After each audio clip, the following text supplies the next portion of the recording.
So, you've just booked your cruise with Princess Cruises, and you're not sure which are the best restaurants to eat at, or which are worth paying extra for? Well, having been on Sky Princess and the amazing Sun Princess, I've put together the ultimate Princess Cruises restaurant guide. I try restaurants from every tier: complementary, casual, specialty, and experiential. So if you're looking to whet your appetite before your trip, stick around and join me for the ultimate Princess Cruises restaurant guide.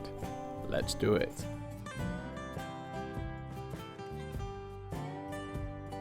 Dinner time. I've come to a place called the Eatery, which is essentially, it's not quite buffet because it's not self-service, but you can go up, choose what you want, multiple options, and essentially get as much as you want. It's given to you, but it is portioned up and dished up for you. And it is included in every package, so it is complimentary. You have choice, and this is all about choice. So let me show you around, and then we'll decide on what we're gonna eat. Tonight, you have Asian. Look at that, serving up. Looks pretty, hello.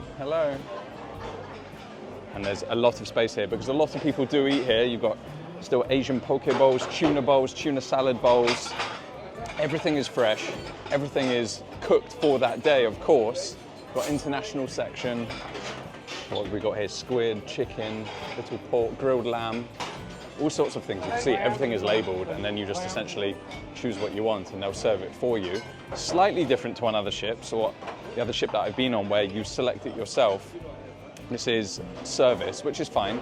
Actually, probably more sustainable, reduces waste, because if it is buffet and I'm taking as much as I want, I'm probably not going to eat it all.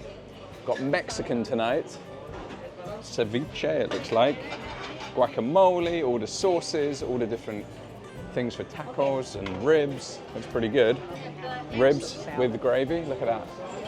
Everything looks good. I mean, it's complimentary, and you might expect it to look a bit, not so much, right? But not a bit of it. Vegan and vegetarian, obviously very important to get that on there too. Also looks good. You've got pasta section or Italian, look at all of that.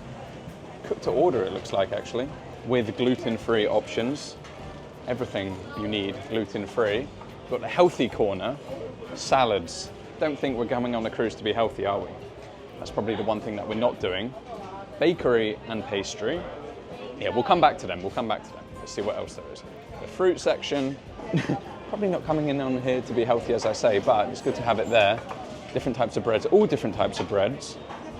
Freshly prepared, look at that. And then what's this? Mediterranean.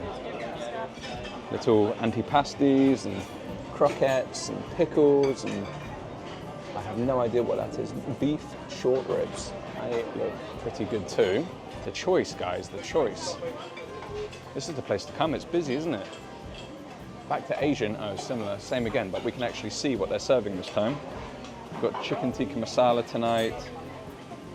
Perfect. That's Sweet and sour, dumplings, spring rolls. What more do you want?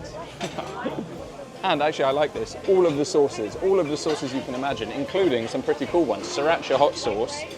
And earlier, I did see laugama, crispy chili, but looks like someone's eaten it all. And you can see, I said it was prepared fresh. The kitchen out the back, open kitchen, I like that. And you can see, very clean, very professional. The difficult thing is the choice, guys. There's a baked potato, oh, and some grilled meat, that looks good. Look at that. Some ham. Yeah, essentially, get your food and you find a place to sit. And as I say, you can go back as many times as you want, take as much as you want. No one's going to stop you. So, let's decide what we're going to eat. All right, now you might be thinking, I've overdone it. And if you are thinking that, you'd be right. But I wanted to show you some stuff that you can get. So, let me show you. I've got a salami plate, antipasti. I've got some grilled vegetables with goat's cheese and basil. I have an Asian salmon poke bowl.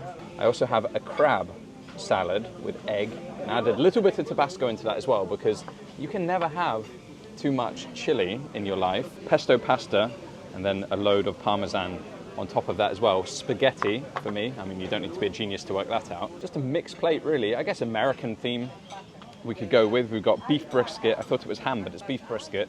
We've got turkey breast sliced. We've got a loaded jacket potato.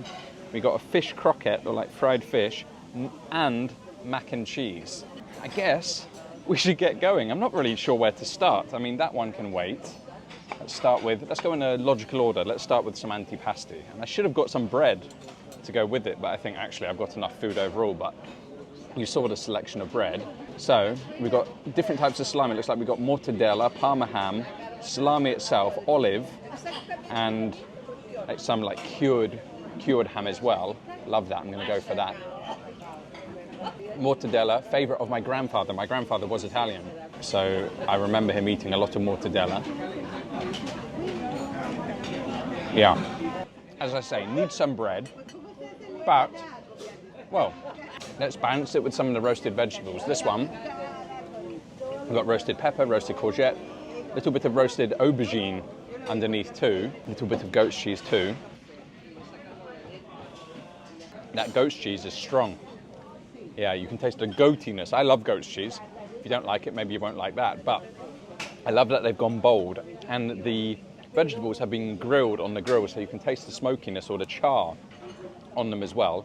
Very delicious, nice little starters. What I love is that you have selection in this place, in the eatery. You can, well, depending on what you fancy, you can kind of pick little bits of what you want. Like we've got different cuisines here, and yeah, that's always interesting, isn't it? You have different options with the pasta. You had Alfredo sauce, you had tomato sauce, you had bolognese sauce, and then you had basil pesto, which is what I've gone with. Vibrant green color, as you can see. What I love is that it is prepared fresh. You can see him making it in front of you. There's a little bit of theatre there, isn't there? Of course, the pasta is par cooked. Only needs another minute to finish. That's what you'd expect. That's what every restaurant does. Not just a cruise ship. Every single restaurant will par cook the pasta so it's ready quickly. So, well, look at that, guys. Not exactly a small portion if you're worried about them serving you. It would be very easy for them to overcook the pasta, but there's a nice bite to it. It's fresh, it's light, very strong on the basil, which is what you want from a pesto, and there's a bit of acidity in there as well. There's some lemon in there, and it blows my mind that this is open every single day, breakfast, lunch and dinner, churning out this variety, this baseline quality, because this is the complementary food, right? It's not meant to blow you away. It's not meant to make you go, wow, that's what it is. It's just meant to be consistent, tasty and available, and that's exactly what it is. And let's be honest, you cannot beat sitting here, eating next to the window, with the sea going by, as the sun is starting to go down. Not bad, is it? All right, snow crab, and there's a little bit of lemon in there, slice of lemon, so we'll get that on it. Of course, what we have in there is the crab, boiled egg, some prawns, lettuce, different types of lettuce, it looks like, a little bit of dill. Yeah, it looks pretty good, and then like a mayonnaise dressing. Give that a mix up. A little bit of everything. I think that's the point, right? Mix it all up and get a little bit of everything on there. There are big chunks of crab in there. Whoa. What is that? That was a spicy kick. Sorry, as I was saying, there were big chunks of crab in there, like the knuckle of the crab, which I didn't expect, to be honest. That crab is sweet, delicious. Essentially, it tastes like a prawn cocktail, but it's like a prawn cocktail on steroids. Because you have the crab, and crab is so much sweeter, and which makes it, well, another level, right? And there's definitely something spicy in there. There's a kick, there's some gherkin in there, maybe a little bit of mustard, and then that dill freshens it up. Very light, very tasty. Great little starter, and then you get the egg. That's just the richness from the egg that rounds it off. Nice. All right, salmon poke bowl, raw salmon. And these things are a bit of a, well, they're everywhere right now, aren't they? And there was some sweet and sour sauce, which I poured on top, which they recommended the sauce to go with it. And let's stir that up. There's rice in the bottom as I expected. As I say, cucumber, cabbage, radish, beetroot. Very, well, healthy actually, I would say. There's a lot of veg in there, if you're worried about your veg intake on this holiday. But, you can smell the sesame, a little bit of ginger in there. Let's try it. Yeah, it's tasty.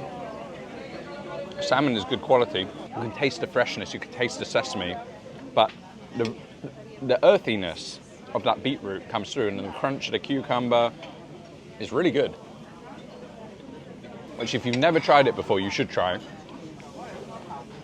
But it's just one of those things that you just want to eat. For me, this is like comfort food. Nice sticky rice, soy, ginger, sesame, veg, raw salmon. It's just something you just keep eating and the bowl will disappear. Nice dish, like that. Right, on to my main course. My American style, well, mac and cheese and a bit of, well, diner style, I guess. Why not? And as you can see, I was picking at the pasta. So I can't eat everything, guys, but it was good, so I kept picking at it. I've dropped it on there. Let's see how good it is. All right, mac and cheese.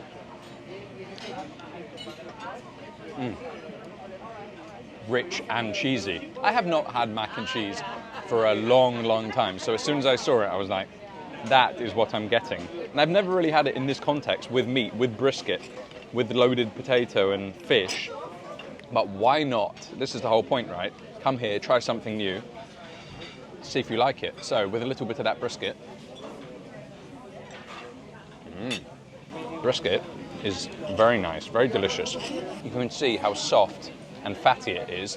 And if you've watched any of my videos before, you will know that I keep saying fat is flavor. Do not cut it off.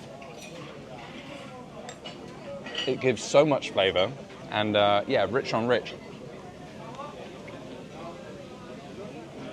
Very good. Fish, breadcrumbed. I'm basically just trying everything for you guys as much as I can. This section of the video wasn't really about me sitting down and having a nice meal for you guys. It was just showing you that if you want variety, if you want something quick, if you want something simple and, you know, easy to get along with, the eatery is the place to come. Lots of people eat in here, as you can see.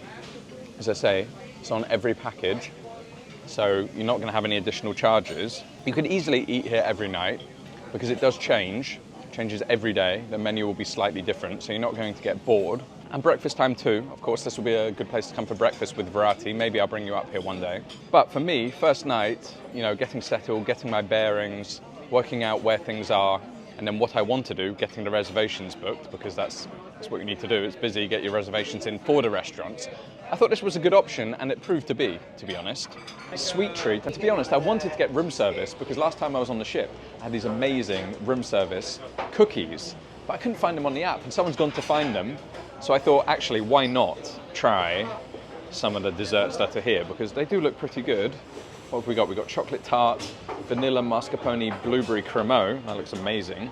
Some mousses, some jellies, some cookies, but they are different to this. They're different cookies. Brownies. Should we try some? What should we try? Should we try two? I mean, we're on holiday, so why not? I'm getting a queue. Can I have one of each, please? I'm going to be greedy. Thank you so much. Thank you. Right, let's go try these and hope that cookies arrive. Can you believe it? He's brought cookies over to me at the table. Different types, chocolate chip and oat and raisin, but they are different. They're not the right ones. They were much thicker than this. American style cookies. And, well, I mean, that's so nice of him that he's gone away and brought some over. We'll definitely try them. But then also this chocolate tart. Look at that, with a bit of cream on top, dark chocolate on top, and then this blueberry cremeux. So let's grab a new fork and dig in. Everything, cutlery, salt and pepper is already on the table. It's very easy here. They make it very easy for you in this place. It's all about ease and comfort. So let's try and get this shot, shall we? Let's get the fork shot of the chocolate mousse. Look at that. And then biscuit on the bottom. Oh yeah. Whoa, that's sinful. Not good when I'm trying to keep the weight off, I must admit. What about this blueberry cremeux? Oh look, the fork just sinks through it. Open that up. Oh. Look at that. Blueberry surprise in the middle. Soft cream. Oh, it's super soft, super delicate.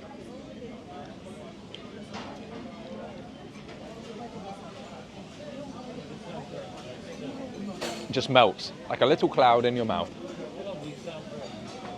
Light, nice hit of blueberry, creamy, delicious. And then, well, let's try the oat and raisin cookies, since we're going to go on a mission to try and find the room service cookies. That's going to be my task before the end of this cruise. Can I get the room service cookies? So, nice and thin, lots of raisins in there.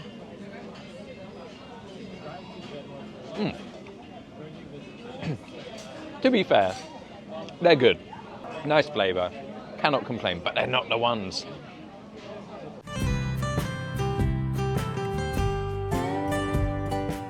All right, guys, breakfast time, and I've come to one of the main dining rooms, which is very pretty, actually. There's 3 of them. This is the top one on deck 8. And today, this morning, thought what better place to come for breakfast than an American diner, get American-style breakfast. Got my seat. Let me show you the menu. You can actually order more things than just breakfast, but they do have an all-day breakfast here. You have the all-American 3-egg omelette, diner's hash, buttermilk pancakes, and American biscuit. But they do have other things, as I say. They have steaks, they have burgers, they have ribs. I know it's breakfast, but these desserts look insanely good. Mississippi mud pie, strawberry shortcake, banana split, and apple pie. Traditional American desserts, but Mississippi mud pie I used to have at primary school when I was a kid. That's tempting. Can't have that for breakfast, can I? Or can I? But I would say, or I should say, it is complimentary. It's available across all of the packages, or just this basic booking. You just have to come here and get a seat. Wonderful, thank you. Perfect. Now you're going to see how much of a pig I really am. Look what I ordered, but you have to remember, it's all in the aim of showing you the food at the restaurant. So, let me show you. I have pancakes. You can't come to an American diner without eating pancakes, can you? With crispy bacon. Look how crispy and golden that bacon is. Exactly how I like it. It's wafer thin, and that comes with maple syrup. Delicious maple syrup. I've already given that a little try. I've also got the salt beef hash, and you can see that hash in there at the bottom. Looks amazing, with some potato wedges and 2 sunny side up. Yeah, look at that. That is the money shot. Runny egg yolks. Then this looks insanely good. It is a po' boy, which is battered prawns inside a bun with mayonnaise and lettuce and tomato. Looks absolutely insane, and of course that comes with fries, with some dips as well. And then finally, well, I couldn't avoid it after having it in my childhood, could I? I ordered the Mississippi mud pie, chocolate cake, biscuit, chocolate biscuit crust and cream with chocolate sauce. I guess the real question is where to start. I might go with the pancakes because I kind of want the bacon to be warm. So, didn't expect to order this much food, but she said the whole menu was good, so I have to try things. And to be honest, it does look fantastic. And portions are big. Definitely don't need to order this much food for your breakfast. So first thing I'm going to do is get some of that maple syrup. Look at that, so runny. I'm gonna get some of that maple syrup all over that bacon. I think it's fair to say, and I think you're smart enough to know, I'm not going to eat all of this food. I used to, when I used to film, I used to feel guilty and eat everything. It's just not possible. Not possible to stay like this and eat all of that food. Get some of those pancakes, slice of those pancakes. We've got 1, 2, 3 pancakes here, drenched in that maple syrup and some of that crispy bacon. And of course, you can choose other toppings. I chose this. You have options of fruit and various things as well. Wow, this bacon is crispy, dripping in maple syrup. Look at that.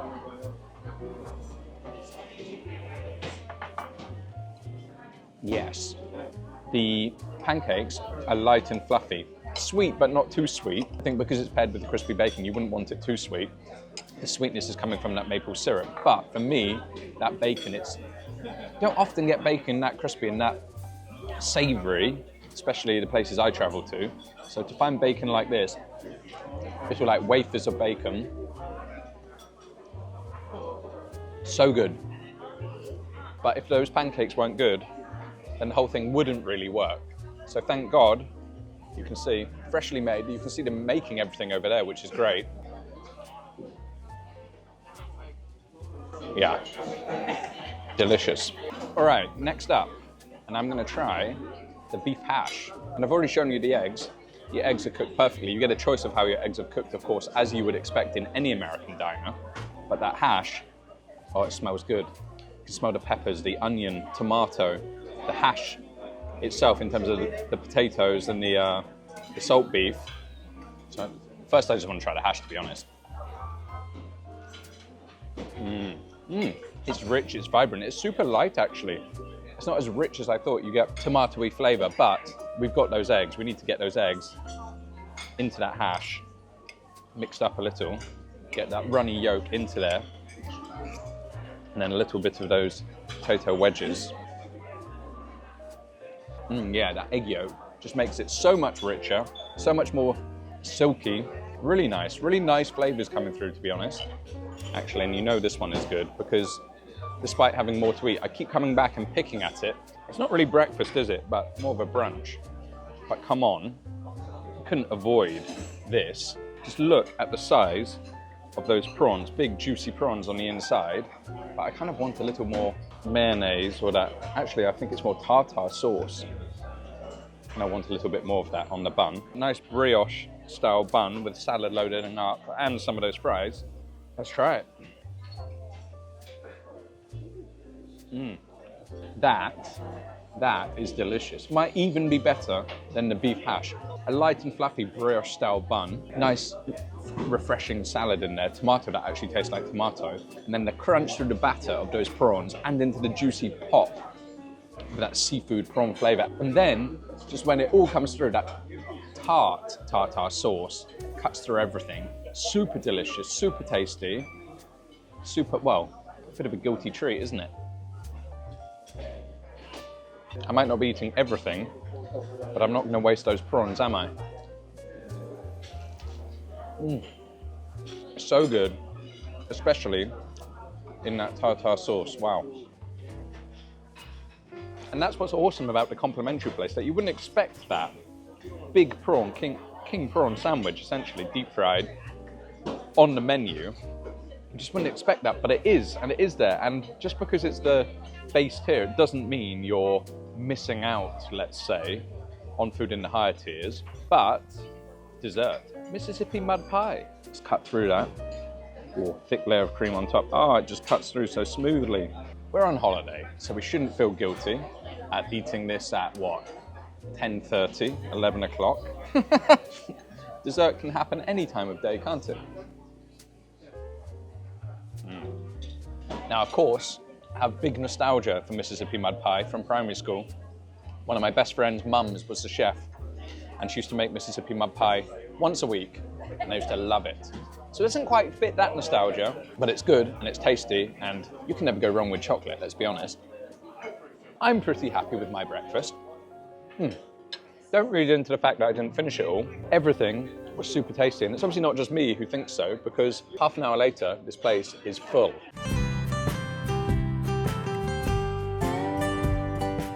Before I do anything on the cruise ship, even before the gym, I need to have a coffee. And I have come to, well, there's a few places you can get coffee on the ship, but this is the place I like to come because you have little snacky treats as well. I have come to International Cafe, which serves, well, it serves coffee of course, but also all these amazing snacks. So you have all sorts of different jellies and croissants and muffins, English muffins.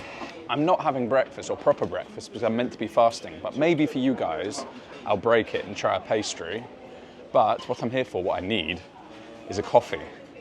And you have a few choices. You have, well, the classic coffees, all your extras if you want extra shots. It is double shot anyway, so maybe you don't need 3 shots, but then you have speciality coffee as well, which is like the flavored coffees and syrups and things like that. Anyway, let's order. Good morning. Can I have 1 latte, please? Again, everything off the medallion. So scan the medallion. Got me? 1 latte. Yes, please. Thank you. As easy as that. It's busy today because everyone wants to get off ship, get their coffee before they go off. Right, here we go. This isn't mine, but we'll show you. Thank you very much.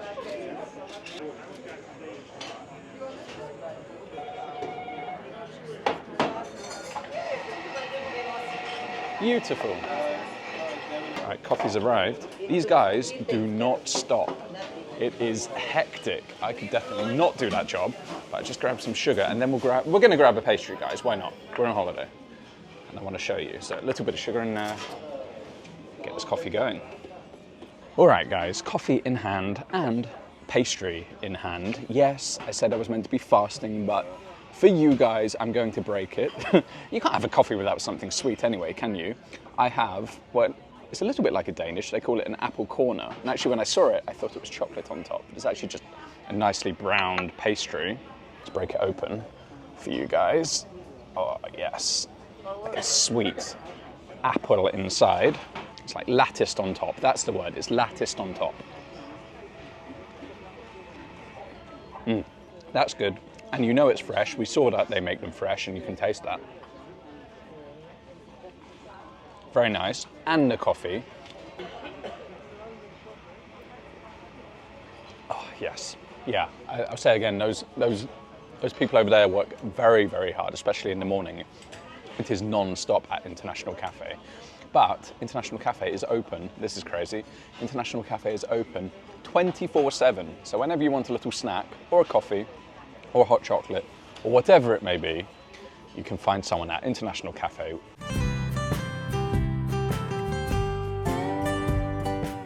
It's time for dinner, and I did want to take you for dinner tonight because I want to eat in the main dining room. It's the one which is complimentary or included with your package.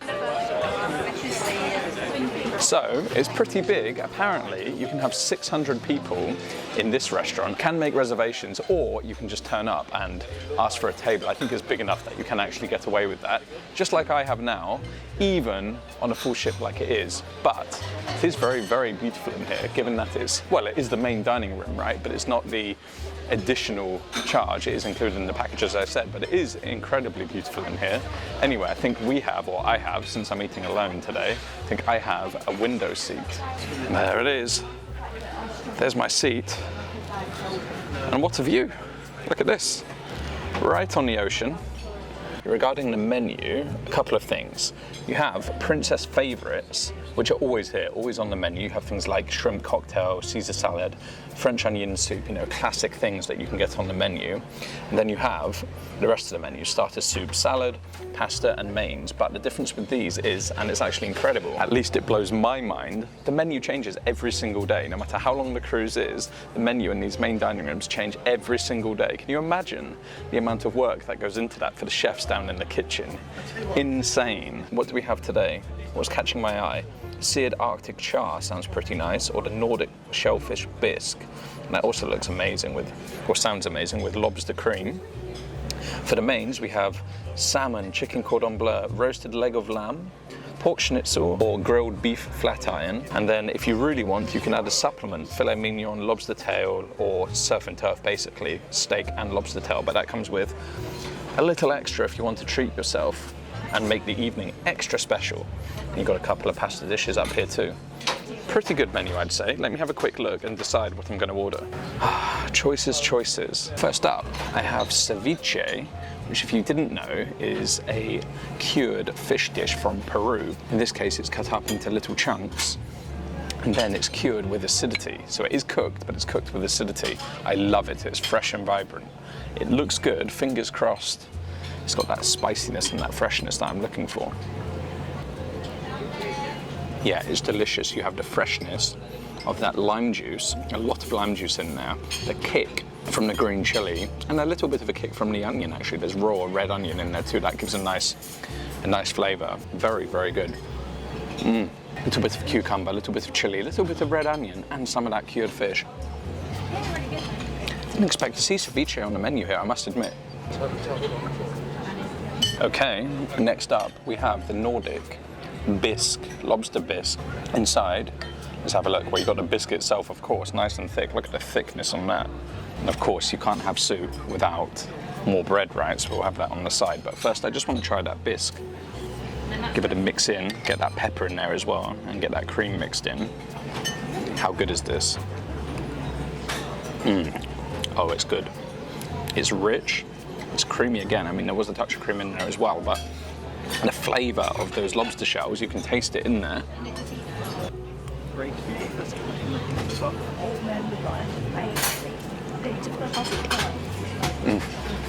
All right, mussel. Oh yeah, nice fat mussel, meaty mussel. And then we'll just mop up the remnants of that soup in that buttered bread. And let's get on to the main.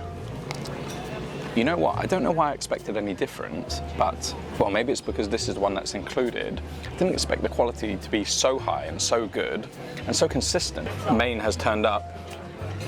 Look at this, whoa. Where am I gonna put this? Amazing, thank you. Very well. Thank you so much. Here's my lovely waiter. What is your name again, sorry? My name is Al. Al from the Philippines. Salamat. Salamat. There you go, guys.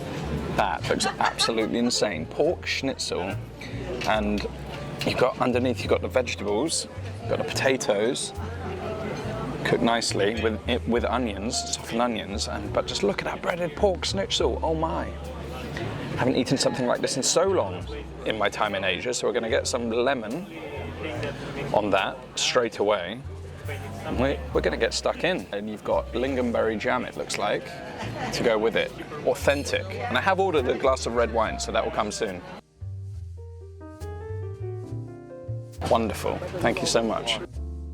Get it on the plate. You can't have schnitzel without jam. I don't know about you, but I've never been so excited for a piece of pork. Let's get stuck in. There's not too much I can tell you about a pork schnitzel, can I? I can just tell you if it's good or not.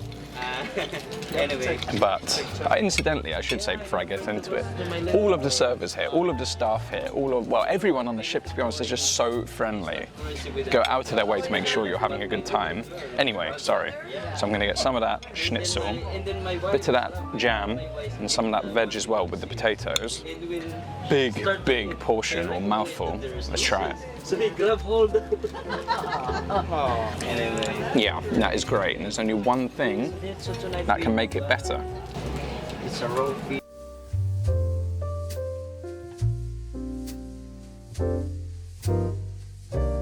Oh, I'm getting full now. There's one thing that won't happen on this ship, and is that you going hungry. I could stop now, but dessert, fingers crossed, guys. Fingers crossed it comes, because last night dessert was insanely good. I got them to put one to the side for me in the fridge, ready for me to come and film today. And given they change the menu every day, I think it was worth doing. Guess what, guys? They have the dessert. Perfect. The hazelnut bar. The hazelnut bar. Look at that. All right, I'm not gonna lie, it is very easy to please me with chocolate, but this is the best dessert I've had on ship so far, bar none. So I'm very glad they put one aside for me.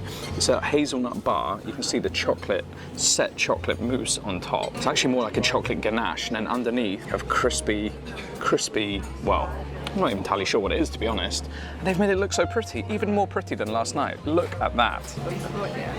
Right.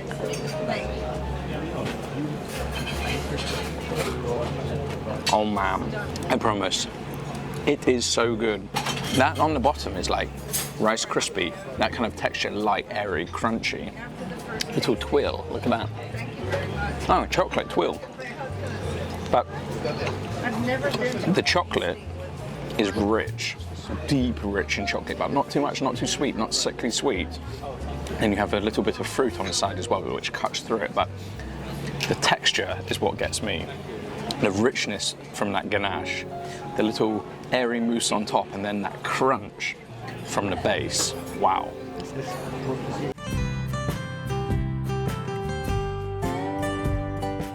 All right, after working out in the gym this morning, I've built up a little bit of an appetite. And to be honest, what better way to treat yourself after a workout than to come for a freshly made pizza? I've come to a restaurant on the ship called Alfredo's Pizzaeria. There's a $14.99 cover charge to eat here. It's a casual dining restaurant. And, well, it's located in a pretty nice location. Very light, very airy, overlooking this, well, amazing glass view. We are in port at the minute. And also right next to the piazza. So the location is fantastic. If there's music going on, you can hear that too. The menu, let me show you. So, $14.99 cover charge, as I said. That includes a pizza or a calzone, plus an appetizer and a dessert. Looking forward to this one. Haven't had a good pizza. Haven't had a fresh pizza in a long time. Wow. Thank you, Star Service.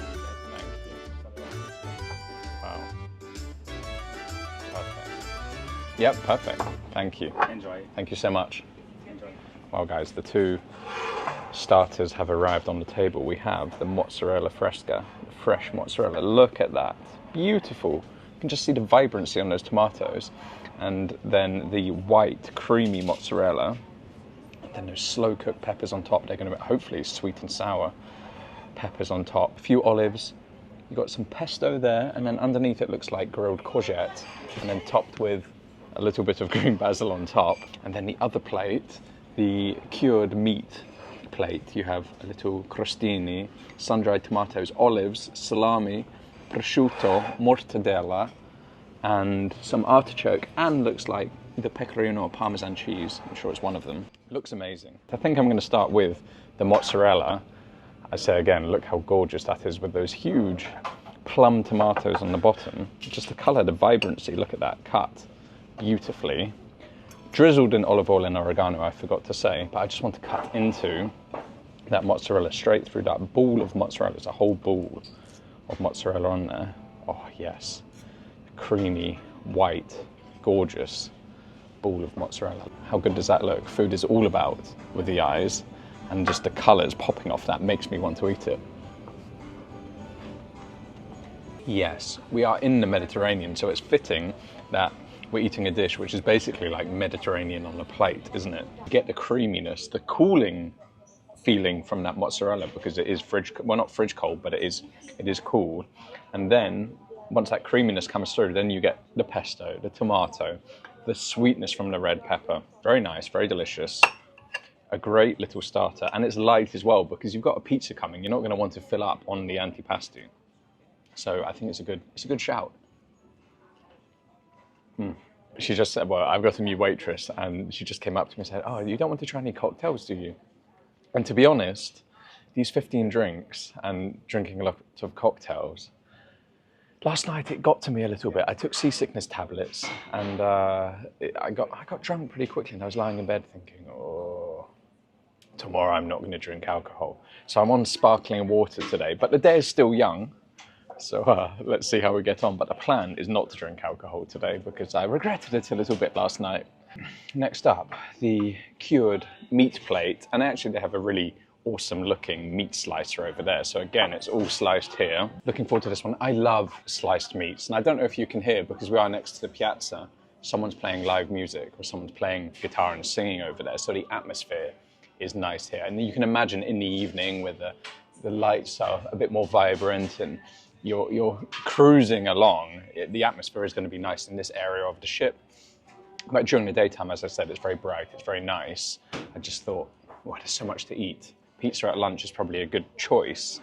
Anyway, the plate, again pretty. They take care in how they lay it out, right?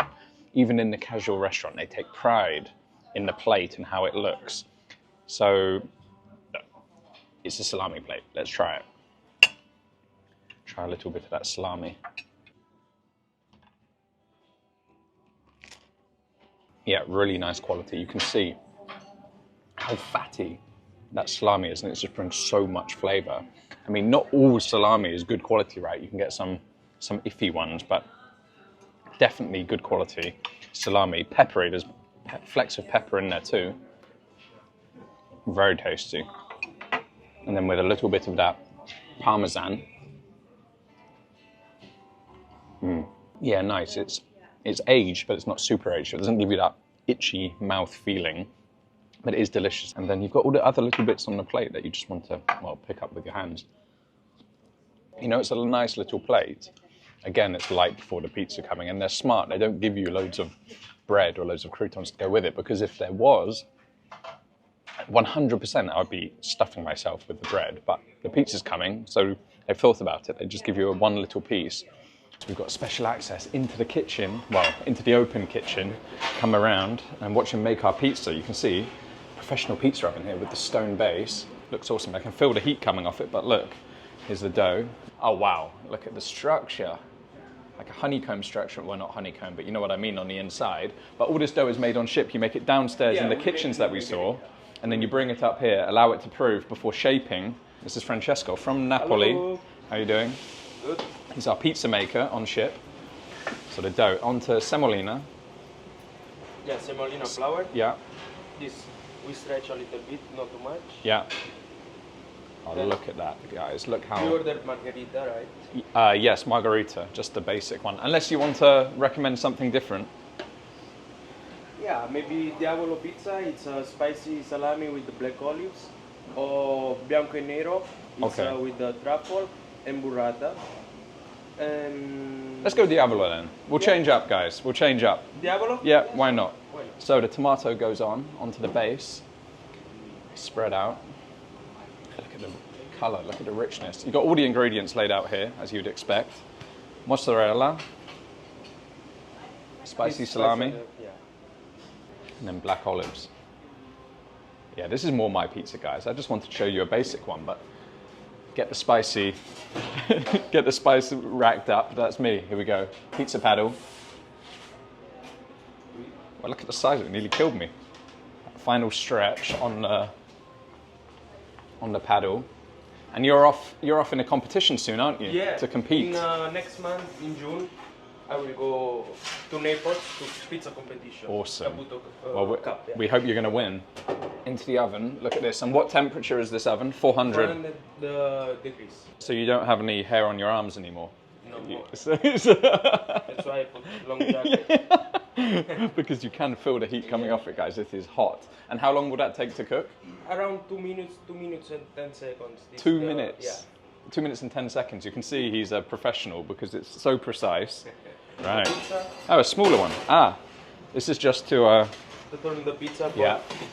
for cooking the pizza in on the side. and then, We put in the same place, otherwise we burn the pizza on the bottom. Ah, okay. So, there's a tip if you're making pizza at home. Wow, look at that. Look at that. Amazing. Thank you. then we on the plate. And then finish with fresh basil. The pizza is ready. Thank you. Thank you so much. Enjoy. I've been employed, guys. I'm doing my own service. Thank you. Take it to my table. They don't need to do it if I'm there, do they? Wow, looks insanely good. Well, that's one way to make sure your gym in the morning is worthless. 12-inch pizza with a ton of mozzarella and salami on. I said I did want to go for the margarita because I thought the best way to taste the quality of a pizza is just to go for the most basic one: cheese, tomato, a bit of basil, done. But when the chef recommends to try something different, try the diavola, try the spicy salami, then you've got to say yes to that, don't you? And like I said, to be honest, it's a bit more me. I love spicy pizza. It looks amazing. Beyond what it looks like and what it smells like, because it smells amazing too, his passion. You can see he loves doing this, right? He's not just doing this for a job. I mean, it's his job, but he loves doing it. I mean, he's going in a competition next month to compete, to see who makes the best, well, he's representing Princess to see who makes the best pizza. But you cannot beat a good pizza. So, I mean, we have knife and fork, but I'm going to use my hands. Neapolitan style pizza. He is from Naples himself. Let's see what it's like. Look at that. Dripping with cheese, hot from the oven, 400-degree oven.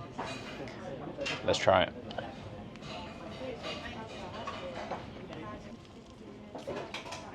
Yes, it's a good pizza. The dough, I mean, a good pizza lives and dies by its dough.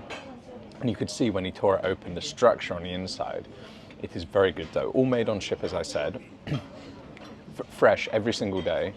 And then brought up here where it's cooked. The crust is perfect. Crunchy on the outside, soft on the inside. Flavor comes out as you chew, which is what you want. Neapolitan style, so you're supposed to be able to fold it up, but it should be strong enough to hold it. I mean, I didn't fold this one very well, but you should be able to fold it, and it's strong enough to hold its structure, which it does. You can see they do not scrimp on the meat. Look how much meat, look how much salami is packed onto that. This one, I folded up a bit better. You can see what I mean by it folds, it's soft, it folds, and then it holds its structure. But yeah, another bite.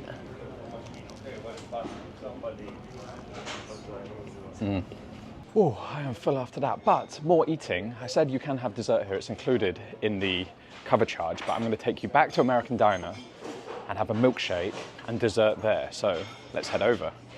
Thank you. Thank you. Thank you. Grazie mille. Sorry. Ciao. All good? Yeah, very good. Very delicious. Thank you. Thank you, thank you.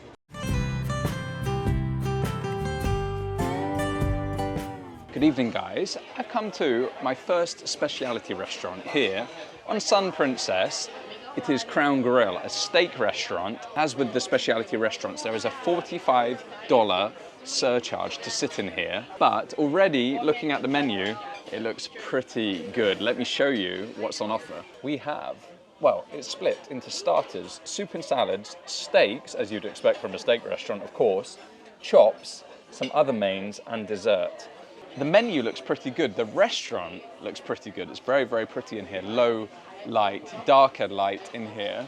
And yeah, I'm looking forward to this one. My first foray into the specialty dining, which is the level above complementary and casual.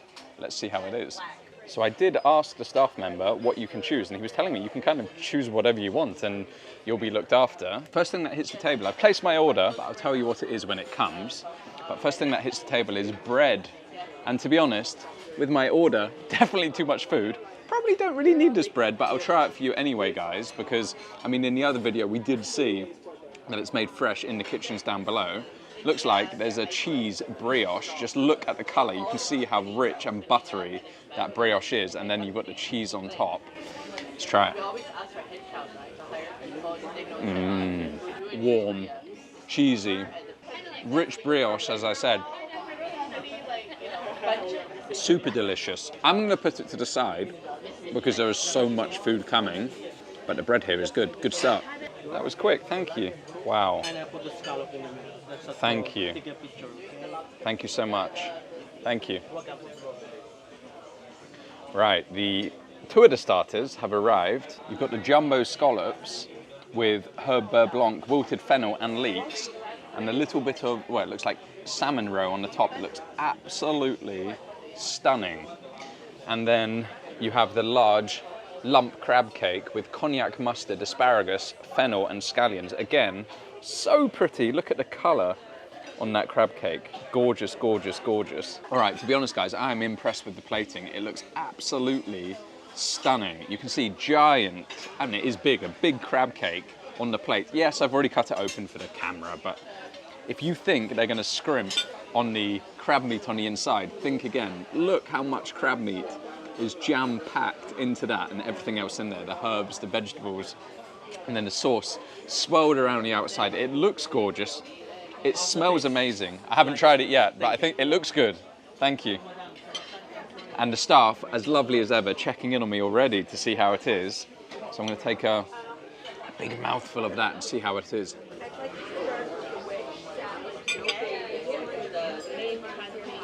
That is divine. The crab meat is so succulent. I mean, it's warm, it's a crab cake, of course, but the crab meat just melts in your mouth. It's so delicate. And it's paired with things which don't overpower it, because you can overpower crab pretty easily, and it's definitely not overpowered. It's gorgeous, and the crust, the golden crust on the outside, you crunch through it and then into that soft crab meat. And I tell you, we had crab in the, where did we have it? We had it in the Americana diner, complimentary, and you really can taste the difference. Like, it was good, but you can taste the difference in the quality between the complimentary and the speciality, and you should, right? You should be able to, because you're paying for it. You can tell, you can taste the difference in that quality. It is so delicious, so delicious. I'm gonna have to have some more, of course. Wow, get some of that sauce on there. And what a dish that is. Let's bring in this one, the scallops. Looks insanely good as well. Just cut into those. Wow, look at that, how creamy white the inside of those scallops are. Let's get you in the light. You can just see how perfectly cooked they are. And that beurre blanc sauce and some of that salmon roe. Again, looks amazing. I mean, we eat with the eyes first, don't we? And this certainly plays into that. Let's try it. Perfectly cooked scallops. Almost raw on the inside. That's just how you want them. But they're so sweet. They're so delicate. They're fishy. If the crab cake is more of comfort food, I would say, because for me, crab cake, or not crab cake, I wish crab cake was comfort food. Fish cake is comfort food from like childhood. This one is more sophisticated. It's more adult food, I would say. It's more fishy, it's more refined. But the richness of that beurre blanc, the sweetness and the delicateness of that scallop, and then the fishy pops, the bursts of flavor from that salmon roe, works pretty well. And then you have the crunch of the tuile. Wow. Yeah, another great dish. And they're called giant scallops. And let me show you, they are huge. I mean, well, proportion size, you can see my hand. They're not small. They've not scrimped on the scallops, and you can see nicely seared on the outside, golden. But it's very easy to overcook scallops. It's very easy to make them like little rubber bullets, but not a bit of it here. Very, very, very delicious. I'm gonna finish this one as well, guys. I mean, it's a steak restaurant, Crown Grill, and 2 starters, which are fish-based. But if the meat is as good as that seafood is, and meat is their speciality, then we're in for an absolute treat. And I guess what you want from this stuff, if you're paying the extra, if you're paying the surcharge, $45 surcharge, which isn't that much, to be honest. But if you are doing that, you want the quality to be there, and it's definitely there in those first 2 dishes. We have a soup coming next. Let's see how that one is. All right, next up, we have black and blue onion soup with Roquefort crust, which is blue cheese, strong blue cheese. I'm sure you already know that. Fresh thyme and Jack Daniels, blue from the blue cheese and black from the Jack Daniels. Look at the crust on that. Look at it. Wow, that is a lot of cheese. That looks insane. And the bread on top, but the onion soup beneath.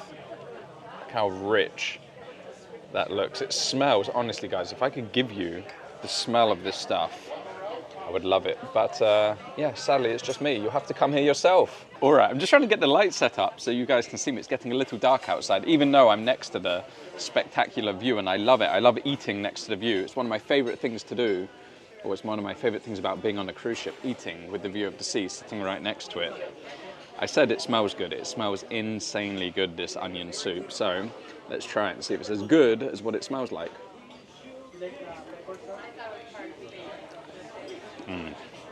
Wow, those onions. Wow, how can I do this without spilling it? Those onions have been cooked down so much. They're so sweet. There's so much flavor to them. And you know, if you cook down onions that much and that slowly, they go meaty and they have so much flavor. Another cracker, I would say. But to be honest, it's onion soup, and onions should be the star in the onion soup, and onions are the star in the onion soup. The wine, as I was saying, red wine, and the benefit of the Premier package is not only do you get your 15 drinks, same as the Plus package, but you get selection of a slightly better group of alcohol, maybe the more expensive cocktails or the more expensive wine. And this is the Pinot Noir. I've been drinking it all afternoon, so probably a bit too much to be making this video, but it's a great wine. I like wine, and this is definitely hitting the spot. Californian Pinot Noir. I think it's gonna go well with the steak, but for now. All right, main course has turned up.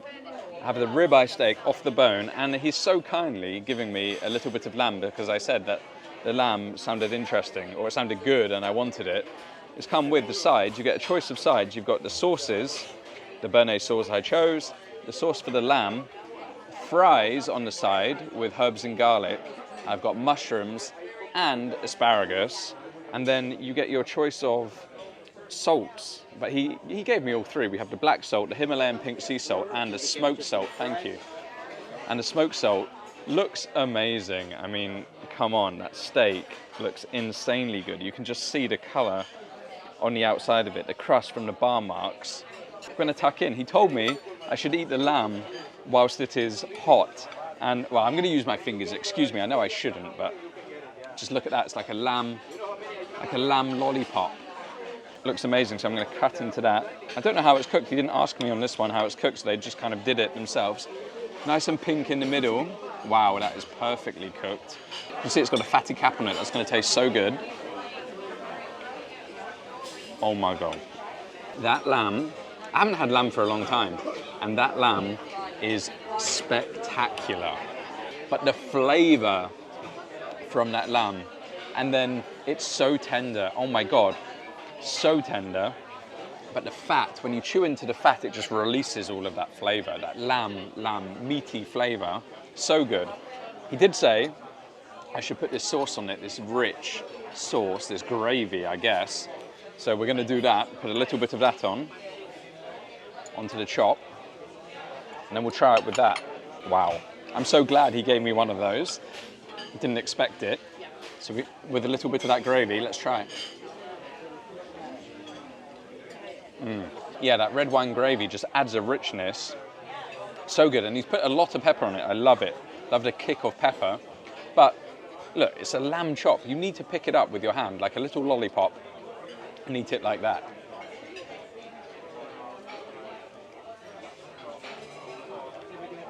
Wow.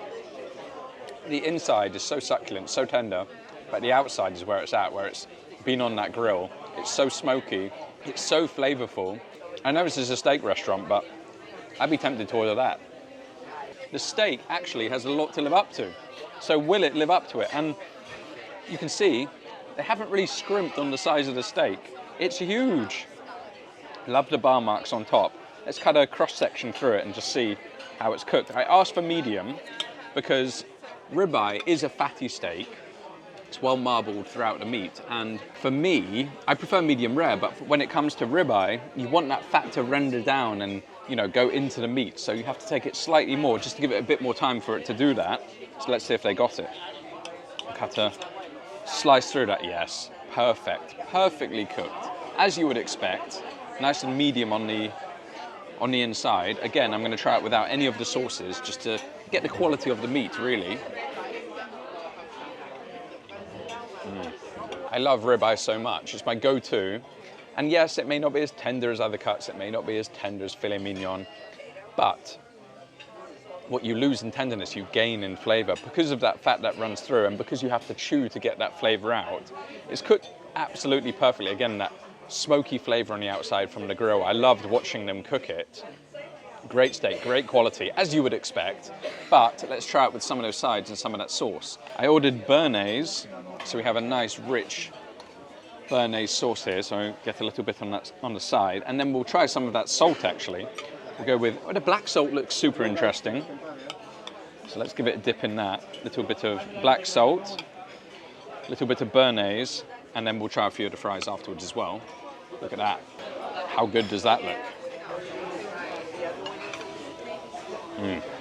Yeah, béarnaise just adds a lot more flavor to it, even though it's so flavorful, really complements it well.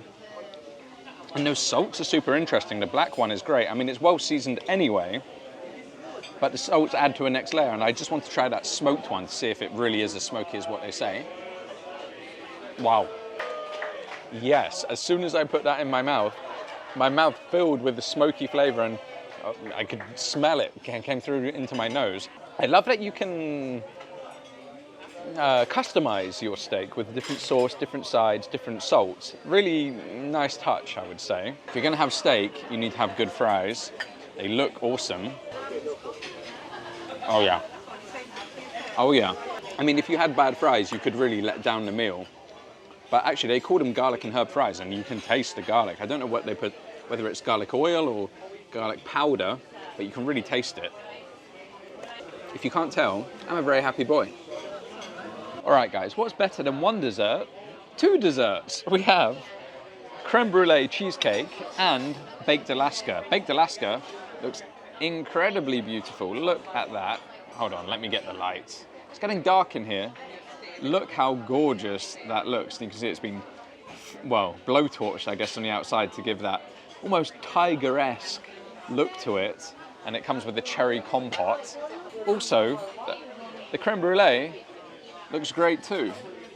And you got the toffee. Let's get the lighting right for you guys. You've got the toffee on there, a little bit of ice cream, strawberry. Looks fantastic.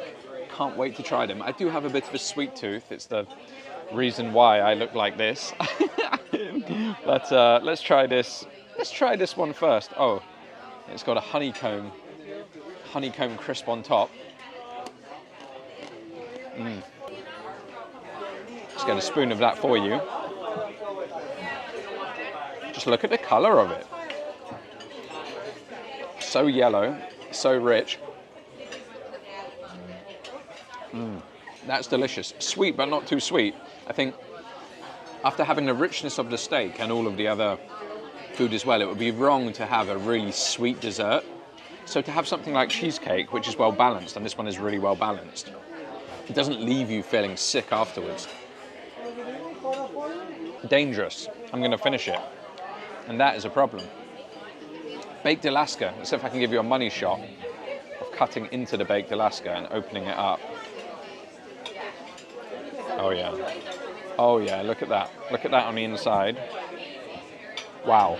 A lot of meringue there. And then the ice cream on the inside, still set, cold, and a little bit of sponge on the bottom.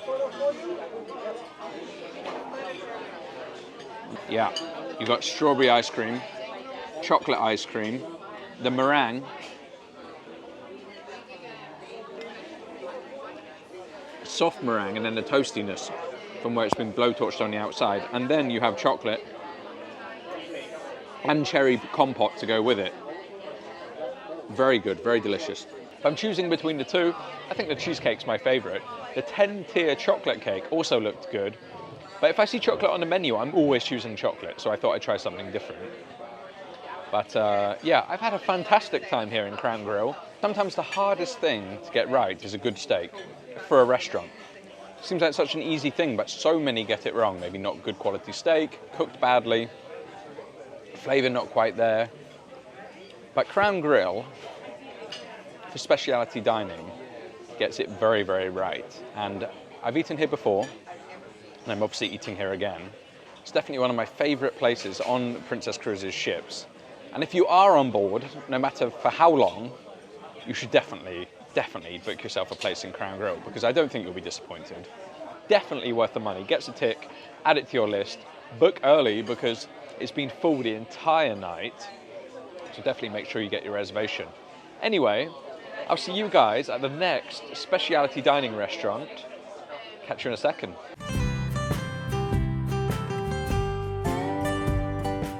Next up on our tour of the specialty restaurants here on Sun Princess is Umai Teppanyaki, Japanese-style restaurant. As you can guess, it serves ramen, it serves hot pot, and it serves teppanyaki. And we're here for the teppanyaki tonight. It looks the part. Let's see if it tastes the part. Let's do it. Well, it certainly looks the part in here, as I said. Feels like I've been transported into Japan, which is pretty cool considering we're on a cruise ship.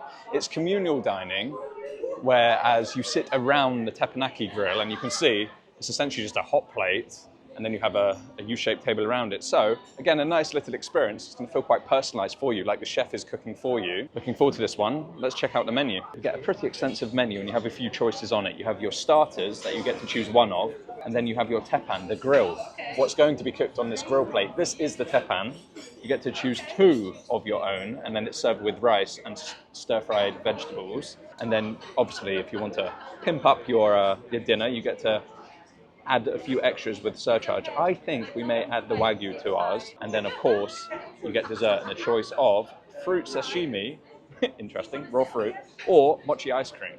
All right, I'm not gonna give you a tasting of the edamame. You know what edamame are, but as you saw on the menu, before you even order or make your choices, the prelude drops. So you have miso soup and edamame beans, salted, and a little bit of chili salt, it seems like. Nice tasty snack to get you going.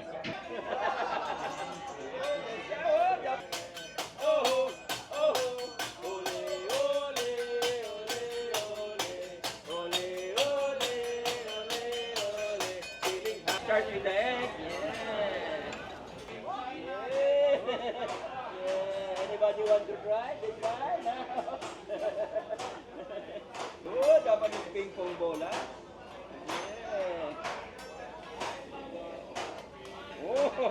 Boy.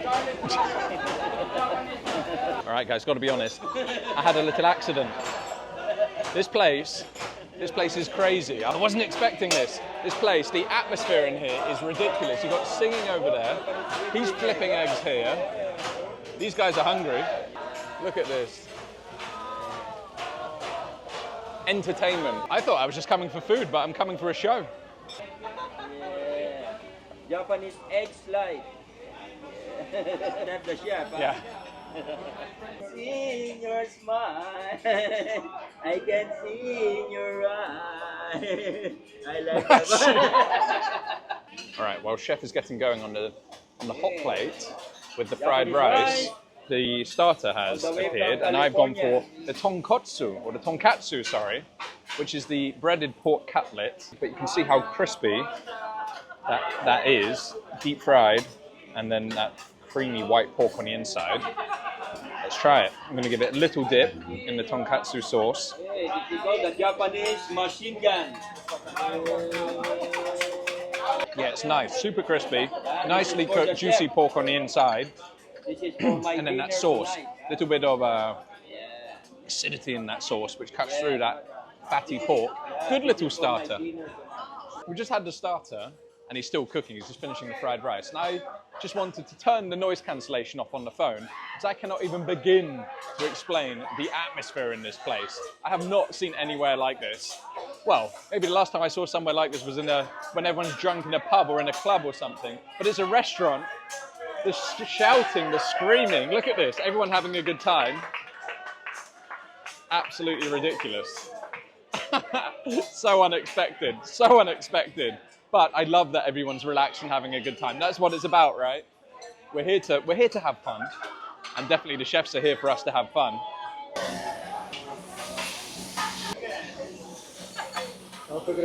Right, the seafood is on, and even the seasoning of the seafood is theatrical. Look at that.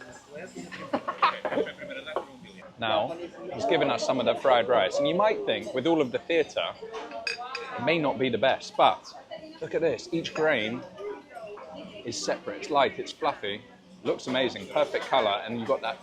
Well, on the bottom of the grill, you can't quite see it now, but it just toasted on the bottom of the grill, and he mixed that through as well, some of that toasted rice. But it's all in the taste. He put a lot of butter and soy sauce in there, which you know is going to add so much flavour. Yeah. Like I said, it's not just all theatre. Tastes pretty good too. And we have the perfect view, whilst we're eating, of the seafood cooking.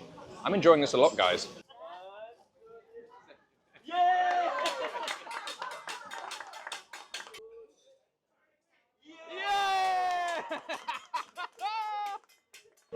Whatever he's been drinking tonight, I want a glass. Oh my God, look at those prawns. Firstly, the size of them, but he's covered it in lemon, he's covered it in garlic, he's covered it in butter, soy sauce, and look at the color on the grill. Insane. Thank you. Wow. They look unbelievable. We should try these prawns, as I say, insanely good. Looks so appetizing, and just watching him cook it, building the appetite and the anticipation of trying those prawns. Look at that. Look at the size of it, how big and how juicy that is. To be honest, I'm going to try it first without any of the dipping sauces, because we do have dipping sauces. I just want to try it in its natural state. The flavor of that prawn is unbelievable. Where that butter and that soy sauce is caramelized on the hot plate and just create, I mean, you can see the char on the outside. The flavor that gives, the like savory flavor in your mouth. I would say umami, but the savory flavor, you can see these little bits here, unbelievable. And it is cooked perfectly, it's juicy, it pops, it bursts with prawn flavor in your mouth. Amazing. I think he was waiting to give me my beer. You can never, always come with a beer. You can interrupt me. Thank you. Thank you. Can I have some ice? Thank you. All right, yes, yes. Ice in my beer. I'll be banned from the UK if you see me with ice in my beer. But if you've been to Southeast Asia or Asia, you know ice and beer is the thing to do. And since we are in an Asian restaurant tonight, ice and beer is the way it's going. If you haven't tried it before, try it.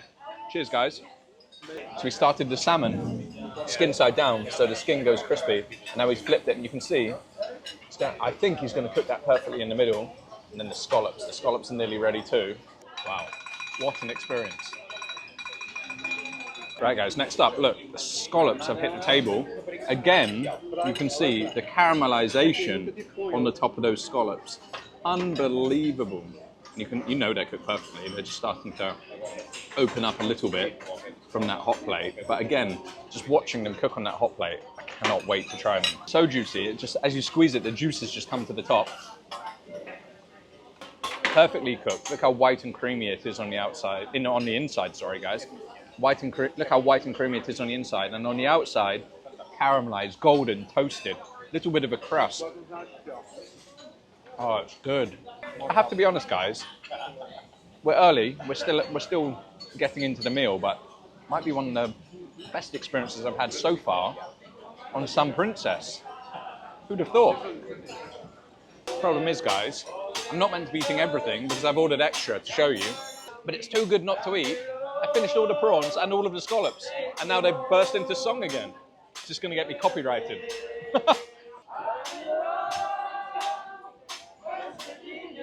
Oh man. Oh man. You guys need to book this experience. I'm going to say that now already, even though we're only halfway through. You need to book it. Salamat.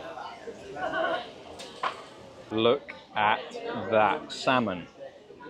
As I say, cook skin side down to render out that skin, get it crispy.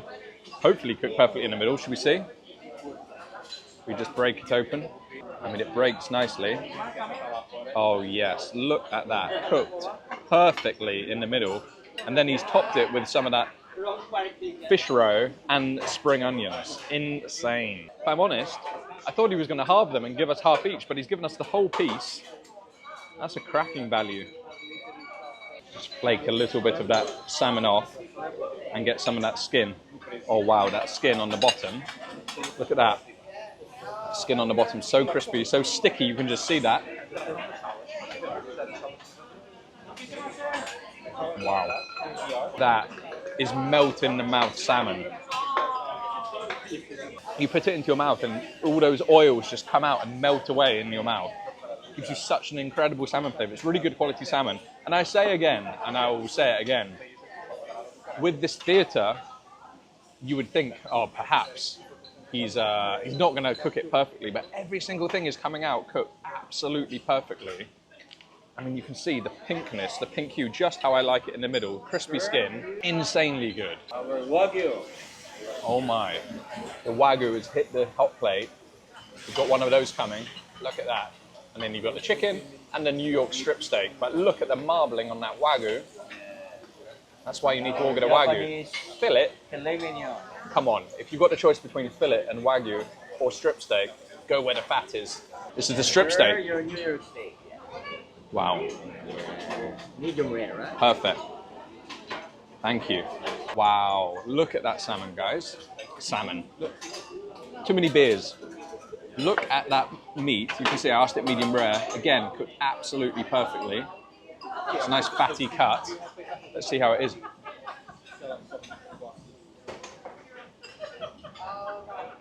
Yes. That is delicious. I think this one, I'm going to go for a dip. I'm not sure what this sauce is, but I'm going to go for a dip in it. The fat on that New York strip adds so much flavour. Not the most tender cut, but as you chew, more and more flavour. Wow. And if New York strip wasn't enough, we've got Wagyu coming as well. I wanted to show you guys the difference. Meat lovers heaven here. So it'll be interesting. It will be interesting. Can't get my words out now. It'll be interesting to see the difference between the New York strip and the Wagyu. There was a lot more marbling on the Wagyu. You can see it glistening with that fat. Let's try it. All right, guys. The New York strip is good. It's flavorful. It's tasty. The Wagyu, totally different texture, totally different flavor. It just melts in your mouth. Like, it melts in your mouth. It just cuts through like butter. It's a $15 surcharge, but it's worth it. That is insanely good. And with that butter and that soy glaze, wow. Dessert. Ignore the mess that I've made, but dessert has turned up. It's mochi, which is like a glutinous rice ball, and on the inside will be ice cream. So let's just give it a little cut into that. I'm glad it's small, to be honest. I'm absolutely stuffed. You will not leave this place hungry, that's for sure. You can see how glutinous and sticky that is. Wow. And on the inside, you can see that ice cream. I don't know what flavor it is. So that will be a surprise for us. Let's try it. It's chocolate. We could have guessed that from the color. Nice and rich, nice and gooey, nice and sticky. If you haven't had mochi before, it is like gooey, glutinous rice. And then rich, dark chocolate ice cream on the inside. Delicious. A great little way to end the meal. A great meal, guys. I've had so much fun. Staff are lovely. Chef is lovely. Food's fantastic. Like I say, one of my favorite speciality meals I've had so far on the ship. And I'm not just saying that. It's been great.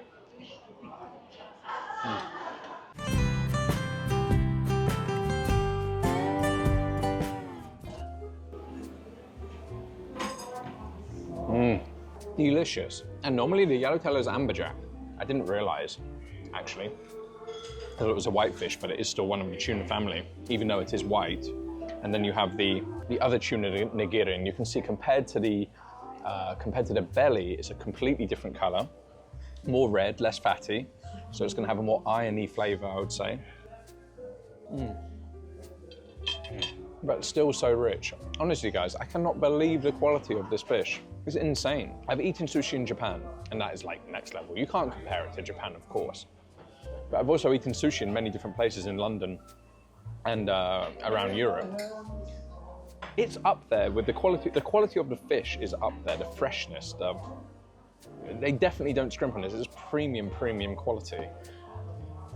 And this is blowing my mind of how good the quality of the fish is. Yeah.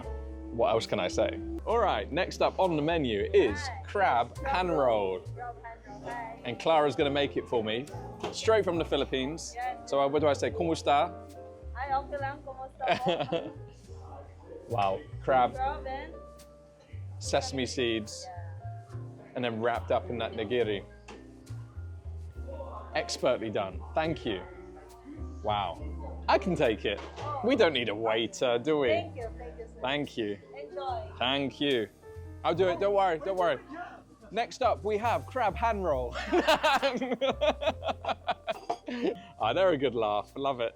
All right, crab hand roll on another gorgeous plate. Look at that, looks like a block of ice. And again, inside, how much crab is in there? Look at that, absolutely jam-packed. I'm gonna dip it into that soy and then straight in the mouth. Wow, that crab. Now, one thing I can talk about is crab. Growing up on a small island, I have eaten a lot of crab. Not when my dad cooks it though, it's normally overcooked and not that nice, but I like that. But the sweetness of that crab, the freshness of that crab again, this rivals the tuna belly, because I love crab. Come on, if you get good fresh crab, picked nicely, you can't beat it. And wow, it's up there. It's up there. Right guys, we've got more sake coming because this fish, this tuna, this everything is so good, I've ordered more. And of course, wow, different color. This is different color. This is the Naruto Tai. It's a Namagenshu. It's called the Drunken Snapper. Okay. From Tateyama, South Island of Japan. Okay. A little richer, rounder, nuttier. Yeah. It's like having a wine like Madeira. Of course. Versus Vino Verde. Okay. So you have a completely different outcome. Okay. Layering, muscular, to go with the richer fish. Wow. Wow. You're not having some? Later. Yeah. He can't get drunk on the job, but me, on the other hand. I said it was so good I ordered more. I have the salmon roe and the other plate that we had already of the tuna belly and the salmon, because why not? We're on holiday, of course. We're going to enjoy ourselves. So I will try the salmon roe for you because we haven't tried it. So, well, look at that. Look at that. Little pearls of salmon roe, and then we've got the sake that he's given me as well to try as well. Let's go.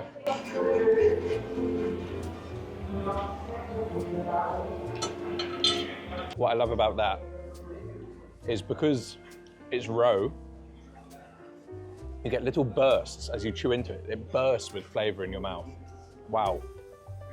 Not too like fishy, if you know what I mean, like fishy flavor, but just a nice, smooth, delicious, rich, salty, briny. Oh, wow. And the sake, let's try it. It looks very different, as I said. It's much more golden. Oh yeah, much sweeter. Wow, he's right. It has that raisiny flavor of Madeira. I'm from Madeira, which is why he referenced it. But it is, the other one was fresh, it was light. This one is raisiny, it's rich, it's dark. Goes really well again, cuts straight through it. Yeah, guys, this is the experience to do. I mean, do all of them so far. All of them have been great, the specialty restaurants, but this one is my number one so far. We haven't had dessert yet, but yeah, number one so far. And the staff are amazing. The staff are so much fun, and yeah, I'm loving it, loving it. All right, now we have the entertainment in the plaza. This is the bit I'm not the biggest fan of. However, dessert has hit the table, and it's a mochi with honeycomb and caramel. So glutinous rice, like in the teppanyaki place, glutinous rice, pounded on the outside so it's like sticky and gooey, and on the inside, ice cream. There we go. Oh, wow. Oh, the other one was good, chocolate, dark chocolate, but caramel and honey, you can't beat that. Wow. Nice light end to the meal. A meal which, as I said, is probably my favorite I've had on ship so far. Absolutely delicious. Recommend it highly. Get your booking in here. You're not going to regret it.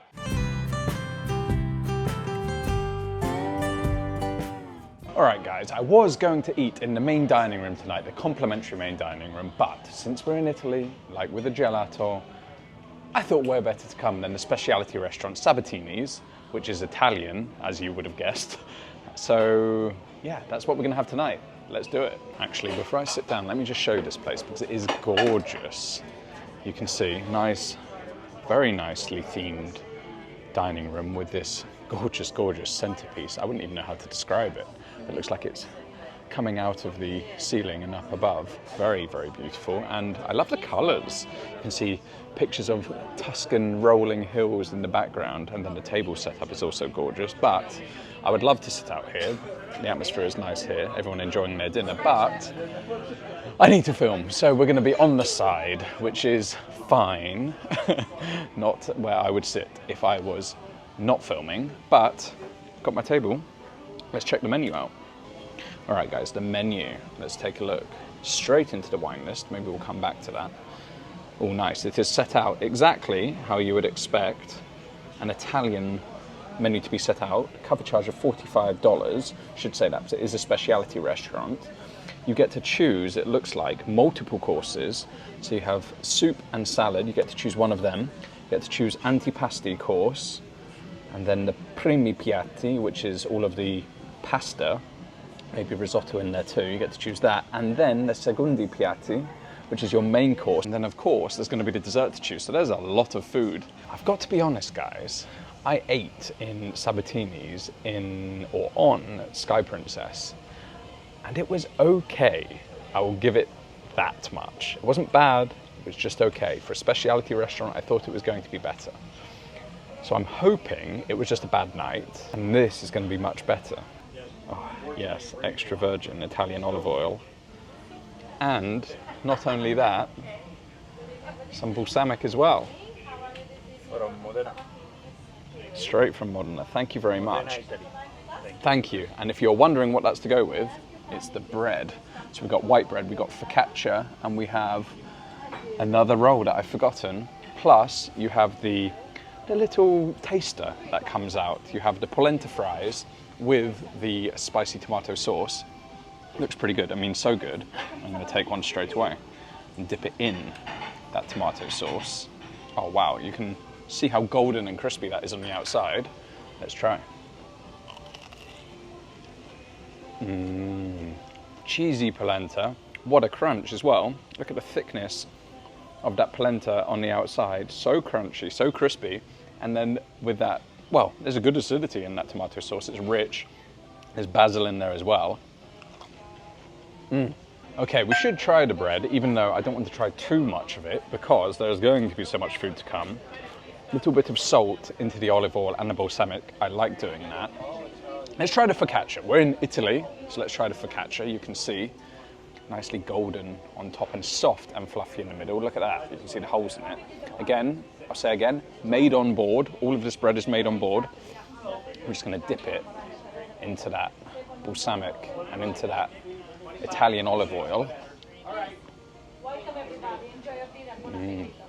It would be rude not to have balsamic vinegar and olive oil in an Italian restaurant, of course, with the bread. I love the bread on the ship. It's good quality, and that olive oil is fantastic. Actually, one thing I should say that I haven't said so far, all of the menus have been well thought out. You have gluten-free options marked with a symbol, you have vegetarian options marked with a symbol, and then of course you have seafood and meat. So depending on what you eat, you've kind of got those choices there for you, especially if you have allergies. First up is the Tuscan ribollita, the Tuscan soup, filled with, well, as you can see, carrots, onion, celery, the cannellini beans in a rich tomato sauce, and then it looks like we have some bread croutons with some pesto on top, and then he put over the parmesan. This is one of those dishes, it's a really comforting dish. I've cooked it before. Oh, there's kale in it as well. How did I miss that? It's one of those dishes which, like home cooking comfort food, and it smells like that as soon as it landed on the table. You just get that feeling from the smell of it. So let's see what the taste is like. Yeah. Oh yes, it's rich, it's tomatoey. Those beans just make it go really creamy in your mouth. Very delicious. I really, really like this soup, especially on a cold day. And actually, since it wasn't so sunny today, it was a little cold. I mean, I had to wear a jumper. So this is one of those dishes you definitely want on a day like that. And it is rich. So then having that pesto on top, which is, there's a lot of lemon in it. If I just show you, you can see how green and vibrant that is, but it's green and vibrant in your mouth as well, and just cuts through the richness of that tomato bean soup. So already I was daunted by the amount of food, but this is perfect. This is perfect size. It's clearly been refined. They've thought about it. It looks much nicer on this ship. I mean, it is a gorgeous location. And yeah, I said already, it's going better, and it certainly is. Delicious, delicious appetizer. By the way, cocktail, fantastic. Gone with the elderflower one, away from my usual pink cocktails, and delicious. Elderflower cordial, not too strong in alcohol, I'm not a big spirit person, so it's absolutely perfect for me, and refreshing, delicious. Evening guys, how you doing?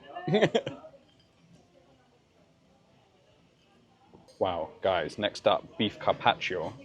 How good does that look? You can see the thinly, thinly sliced beef.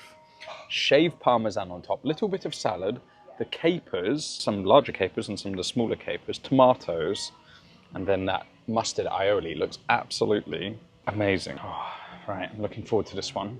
Let's see if it tastes as good as it looks. I love the colour. You can see the quality of the beef just in the colour. So I'm going to get a little bit of everything on there. Some capers, some salad, some of that mustard aioli, a little bit of the lettuce and the parmesan, as well as the beef, of course. And let's look at it. Let's try. It's cut so thinly, just disappears in your mouth.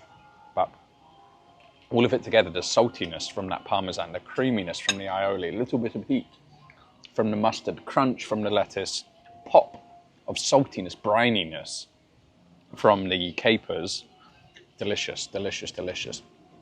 It's a big meal. I think this is a good option because it's light. This isn't going to fill you up. The ribollita, okay, it's a little bit more hearty, but this one is light, and I think actually in a menu like this where there's so much, to have that balance between maybe a bit hearty, a bit lighter, something a bit hearty, and then getting into the meal so you're not, by the end of it.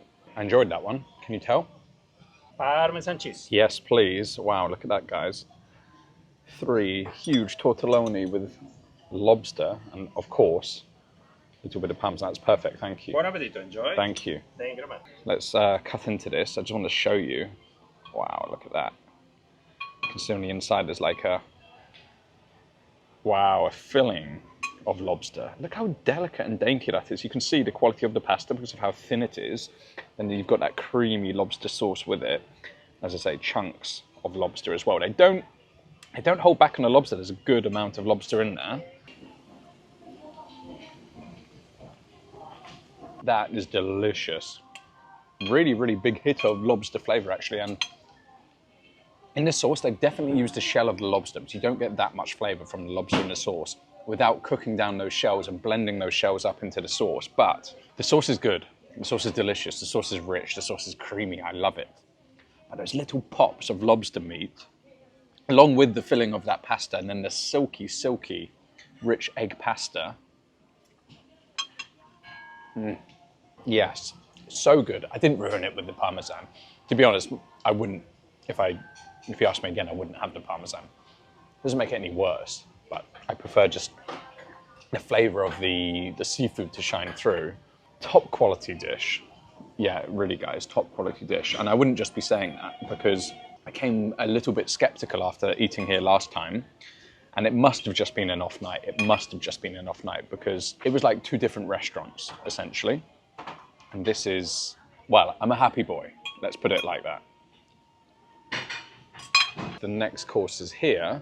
This is the veal scallopini, so little slices of veal cooked delicately with mushroom sauce, and you can see it's been cooked perfectly. You can still see it's rare on the inside or medium on the inside. Underneath, you have spinach and potato. And okay, I like the presentation. It's exactly how it should be presented. And if you were in an Italian city or an Italian town, it would come like this. It smells incredible. That masala sauce that comes with it smells incredible. We're on to the main course, which is good because I'm filling up. So, veal, wow, it just cuts through. So soft, just pulls apart, let's say. Actually, let's just try the veal first before we try it with anything, see how that is. Yes, it's so tender, but at the same time, so flavorful. And that sauce, it's covered in the masala sauce, so I have to try it with that sauce.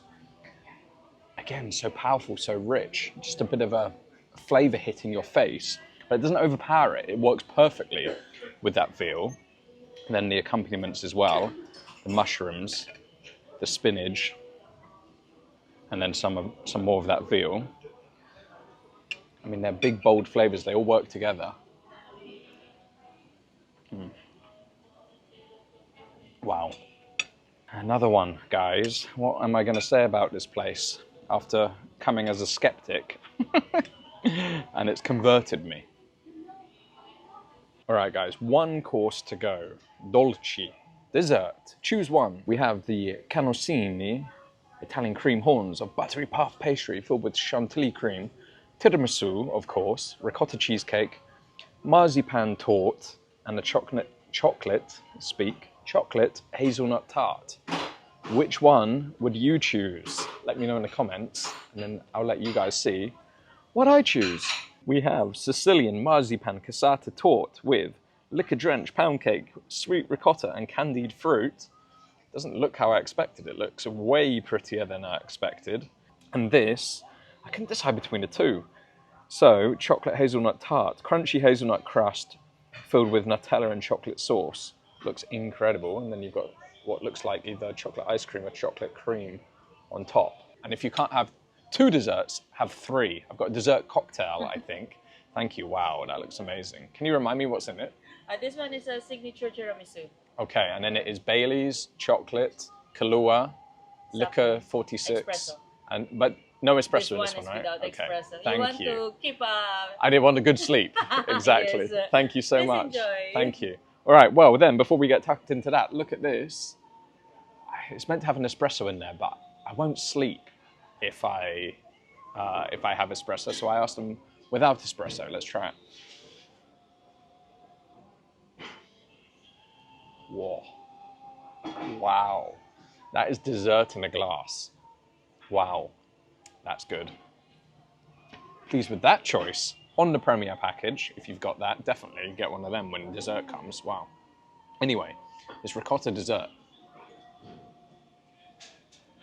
That is insanely good. Look at it. Look how it cuts. You've got that ricotta filling, so creamy. And it's got chocolate in there as well as the candied fruit. Wow. Oh, it's good, guys. If I only ordered that one, I'd be happy. That's for sure. Let's try this chocolate one, shall we? I mean, if there's chocolate on the menu, I'm always kind of ordering it because I love chocolate so much, but then I think I'm being a bit boring, always having the same thing.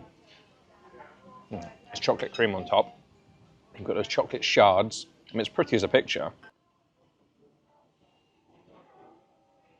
That's delicious. Hazelnut flavored chocolate Nutella.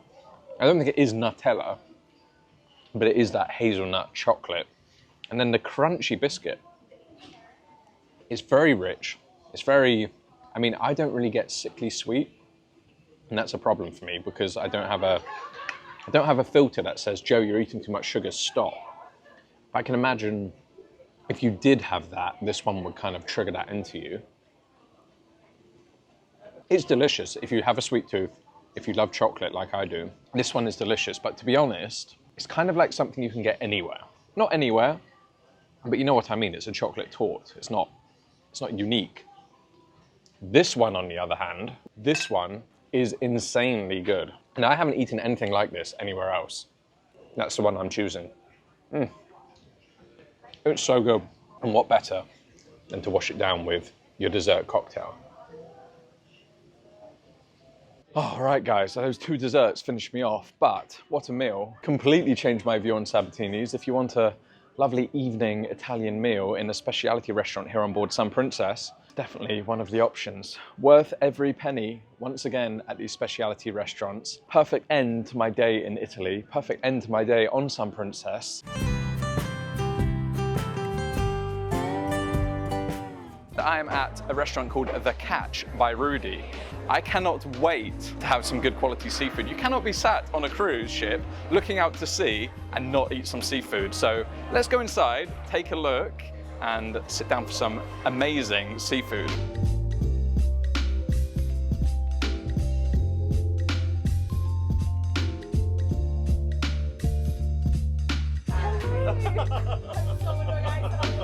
So, if you're coming as a normal guest, you're going to get to sit in one of these gorgeous tables. You actually do have a sea view, so you can eat your seafood whilst having a sea view. The first thing that's landed on the table, we have not even ordered yet, is a complimentary drink. So it's never a bad way to start a meal when you get complimentary fizz with a slice of strawberry in. Can't complain at that, can we? So what are you having? In this one, you get 3 courses, so you choose one from each place, and there are a couple of things which have a surcharge. The lobster, as you can expect, has a surcharge, and then you can also get some oysters as well. All right, guys, amuse-bouche has come out. Caponata, in there you have pepper, onion, garlic, pine nuts, aubergine, zucchini, tomato, and walnuts, if I'm missing anything else, but there's a pesto on the bottom that comes alongside some whipped butter, which looks absolutely delicious. And of course, you need some bread to go with that, so we have a whole baguette to share. It's sharing, so obviously we're all going to be sharing on this table, but I must say, as amuse-bouches go, it looks pretty damn good. So Scott here from the channel Scott Can Eat, follow him on Instagram if you're not following him. It's going to break the bread, he's got the honour. He's going to try and break the bread, let's say that. Scott can eat, but Scott cannot break bread. Let's. Thank you. All right, let's get stuck in. Need to get a little bit of that butter. Love the look of this butter. Some of that bread. The bread, oh yes, it's warm bread. Crispy baguette. We're on our way to France after all, so of course, have to get the baguette going. A little bit of that butter onto that bread. Oh yeah, look at that. Do you mind if I dip through? Have to ask, right? I'm on a sophisticated cruise. I'm just gonna go for it, guys. Get that dipped in. You can see that caponata. Nice paste. Bit of that pesto underneath as well.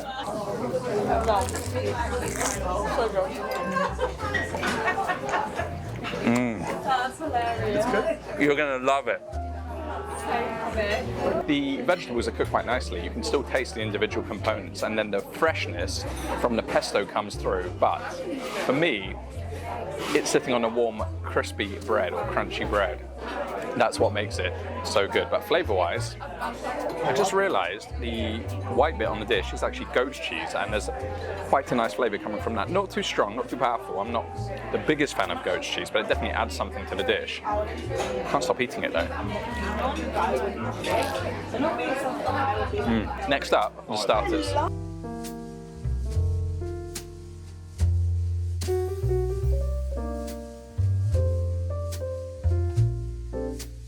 All All right, guys, I've stepped away from the table so I can eat mine. They're all short, as I said, short content creators, Instagram and TikTok, and I'm the YouTuber, so I need to step away and, well, talk to you.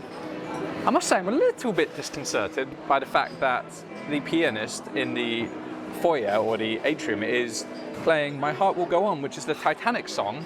Here I am eating on a cruise ship. But hey, it's a nice atmosphere, and actually I should say it is a very nice atmosphere, especially up here. There's a real buzz up here. As I said previously, this area does feel like traditional cruise ship, and you really do feel it when you're eating here as well. Anyway, the Tower of Seafood, I'm gonna be honest, it doesn't quite look how I expected it, must admit, but it looks good nevertheless. We have a lobster claw, tuna, and salmon in there as well, with salady things in there. So, well, I need to work out how to deconstruct it. Bear with me. Oh, okay. So the top comes off. It's like a pyramid. So we'll take it off. So on the top we have, wow, a little crab claw actually. Then we have the tuna, little cubes of tuna, and then the salmon as well. I guess we could get stuck in. It's a bit difficult to know where to start because actually, in reality, it did look a bit different to how I expected, but they all do look good. I think I'm going to start with the tuna, and inside is a little bit of lime, so I'm going to squeeze the lime juice over it. Nice bit of acidity. You know how I love acidity in my food, if I can pick the limes wedge up. So get a good squeeze of that in there. Give it a mix.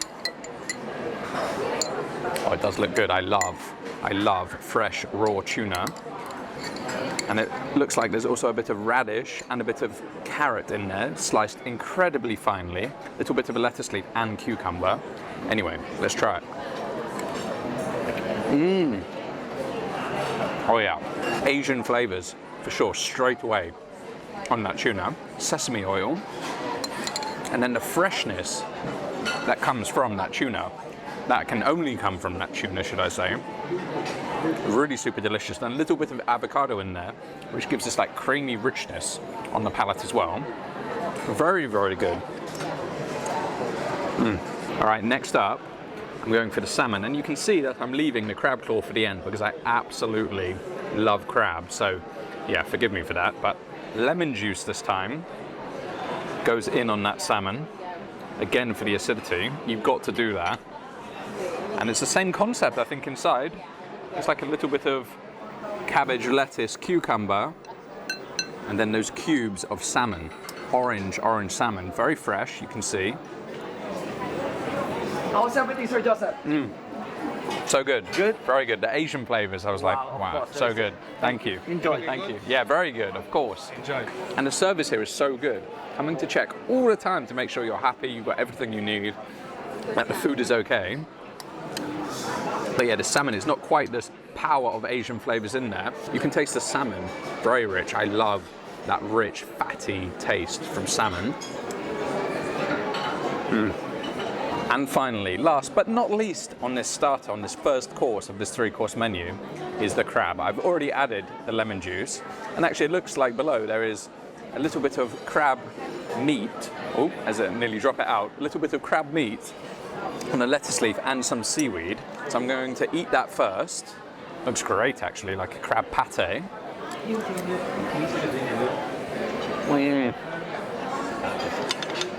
Wow, that's great. You can see what I've saved until last.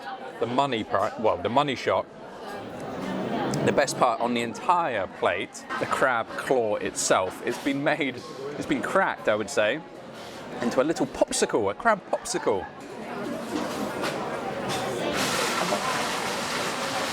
Wow, that is the essence of the ocean. The sweetness from that crab, it's so fresh. Absolutely delicious. Guys, I had to come in the kitchen and just look at this. What's your name, sorry? Vladimir. Vladimir. Vlad. Nice. Where are you from? Moldova. Nice. Nice to meet you. We've got Vlad here who's putting together these seafood platters. This is for 4 people, right? Yeah. 4 people, but oh my God, guys, look at that. And I thought I'd come and get a Seafood bar. shot of it before it hit the table. He's working on this one, so he's building. Crab claw, lobster, Yeah. claw, Longestine, clams, oysters. mussels, oysters, Oh my God. seaweed, lemon, It big looks kind of sauce. insane. Yeah. So he's building it. He's building this mountain. Langustine, same heaven. Yeah. He's building this mountain of fresh seafood, but this is what it looks like when it's finished. Yeah, this is finished. Oh man. One time I play. Here's the chef. Fantastic tour. Has to be a celebration when the seafood arrives. Thank you guys. Enjoy. Thank you. Well, we've already seen it, but oh my god. What do you reckon, guys? Yeah, that's pretty average. Average? Yes, whatever. How? As predicted, I can't get anywhere near it. It was a good decision to go and watch it in the kitchen, but oh my god. Just for the pricing, it's $30 surcharge per person, which, to be honest, for us it's $120, but to be honest, I think it is very, very good value. Right, so everyone gets tucked in. Look, obviously this is a sharer, right? I think the first thing I really want to go for is the oyster. Yeah, I have not had an oyster in a long, long time. And of course, you can put all sorts of things on your oysters. There are some sauces underneath, but I think I'm just going to go for it as it is, natural, juice and all. Here we go.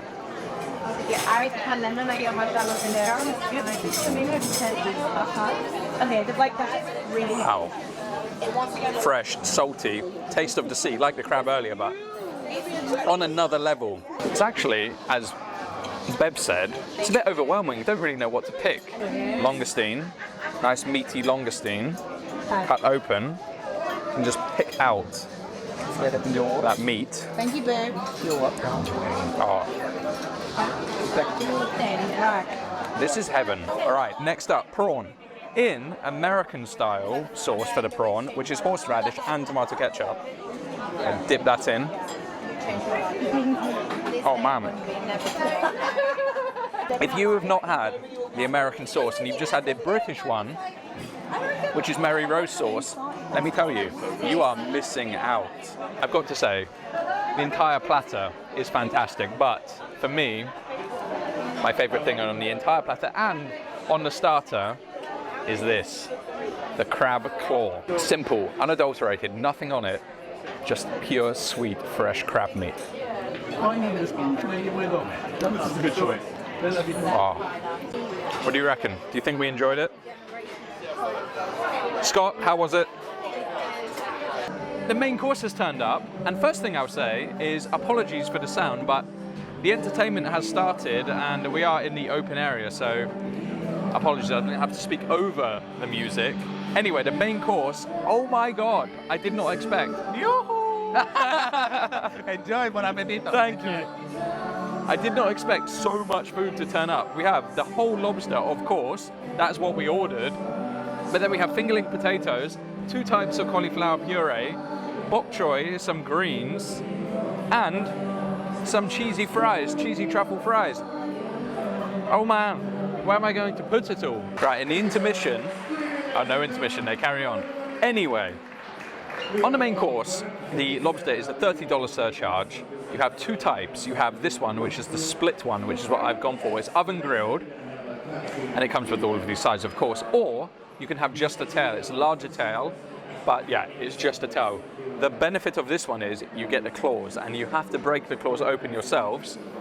Hence, why you have the tools to do it. They put the tools on the side, so you can crack into the shell, and I love doing that. I grew up on an island catching crabs and lobster, so I'm totally used to that. This is kind of like what I like to do and how I like to do it. So yes, I'm very much at home eating this meal. I guess we should get stuck in. Grilled lemon on top of the lobster. Yeah, it's so loud, I'm sorry guys, but it is what it is. And also, like, the lighting is imperfect. It's a bit hard to get the B-roll shots and make it look beautiful, but we're on a cruise ship. We're enjoying ourselves, we're enjoying the atmosphere. That's just how it goes. Anyway, I have to get straight into that lobster. Oh man. How juicy and moist and perfectly cooked, milky white tail meat of that lobster. Oh wow. With this one, you can get it oven baked or steamed. You should not get it steamed. Usually get it oven baked because the flavour that comes through from that oven, the char, the roasted flavour on the shell, goes into that meat and you get that umami, savoury smash around your face. It's so good. Really, it's so good. And that was just it on its own. I haven't even dipped it in the clarified butter yet. Into that clarified butter, give it a good dip, get it absolutely covered in clarifying butter. Wow. That takes it to the next level. We had to have a little move because the music did get a little loud and the staff was so accommodating. They brought all of my stuff over for the annoying YouTuber. So, yeah, anyway, where were we? Just tried the lobster and I was having a little moment over the lobster. It is so good, especially dipped into that clarified butter. What I would like to try are those potatoes because those fingerling potatoes look very, very good. Crispy, if I can show you, crispy golden on the outside and I hope soft and fluffy on the inside. Oh yeah. Potato. How can you go wrong? But guys, I've eaten at quite a few other places now on the ship. And if I'm choosing one of them to recommend to you, I think this has to be it. The staff, the service, the quality of the food, it is special. It is very special. The atmosphere, and don't get me wrong, the music really adds to that atmosphere, but the buzz of the area and the music in the background, it all adds to it being such a wonderful experience. And we're at sea. Don't forget we're at sea. There's a storm outside. There's flashes of lightning. I can't even feel like I'm on the ship. It's not moving at all. It feels like being on a floating 5-star hotel, really. It is luxurious. And I don't know. I never thought I'd like a cruise. And here I am, enjoying myself, having a great time, great food, great wine. Right, we should get onto the claw. I can't give all that talk about eating lobster and not have any of the claw. So we'll break it open and pull out some of the meat.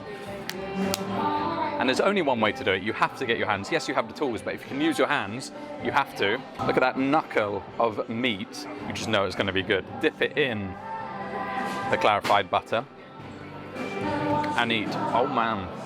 Tail meat is good, but for me, there's something special about the claw meat. And that's why, given the option to have the split lobster, I'm always going to choose that because the claw meat, for me, is where it's at. All right, dessert has arrived. It's called Face to Face. It's the chocolate truffle dessert, as you can see. There are chocolate truffles on the plate. And yeah, can you guess why it's called Rudi's Face to Face, the chef's Face to Face? Because obviously, it looks like a face. Genius. Look, obviously, it is a little bit cheesy, but it's a bit of fun too. You have truffles, chocolate truffles on the plate, and this slice, it looks really nice, slice of chocolate mousse cake, it looks like. And that's what I'm going to dig into straight away. Get a nice spoon of that. You can just see the layers. You have the cake on the bottom, a chocolate mousse, and then, well, I'm not sure, a different type of chocolate mousse on top. It looks good. And it tastes good. Very chocolatey, but not too like sickly chocolatey actually. And then of course you've got the cream, the whipped cream, and strawberries on the outside of it. Strawberries and chocolate, classic combination. And then let's try one of those truffles. Love heart truffles, because you've loved this video so much, of course. I am a sucker for chocolate desserts, and well, I could just have a chocolate bar, to be honest, for dessert, and I'm happy, but very tasty, nice quality chocolate. But that little mousse cake, delicious.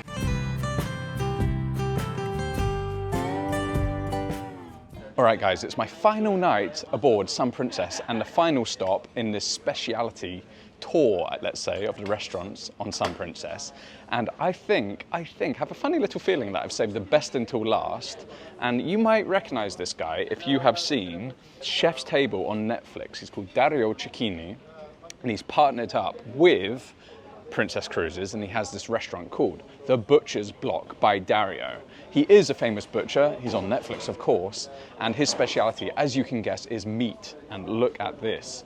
Obviously it's not even cooked here. This is the selection of meat that we're gonna hopefully taste tonight, and already visually I can see the quality. I'll tell you what guys, I am hungry and I'm excited to try this one. So I'm gonna bring you along on the journey. Let's do it. Right, as you arrive, the first thing that happens is a board is brought out to you with Chianti butter, which is actually pork lard, so it's lard with, what is it, pepper in there as well? Pepper, garlic, And sea salt, pepper, garlic and sea salt. Look at that. Look at that, just spread on top. Love. Fat is flavor, guys. Do not run away from fat. Let's try it.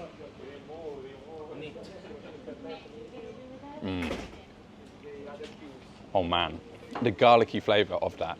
And it doesn't taste fatty, it just melts in your mouth and disappears. On that fresh bread, cannot beat it. The only thing that can make it better is a glass of Chianti wine, isn't it? And as it happens, there's one waiting for me. Thank you. Thank you.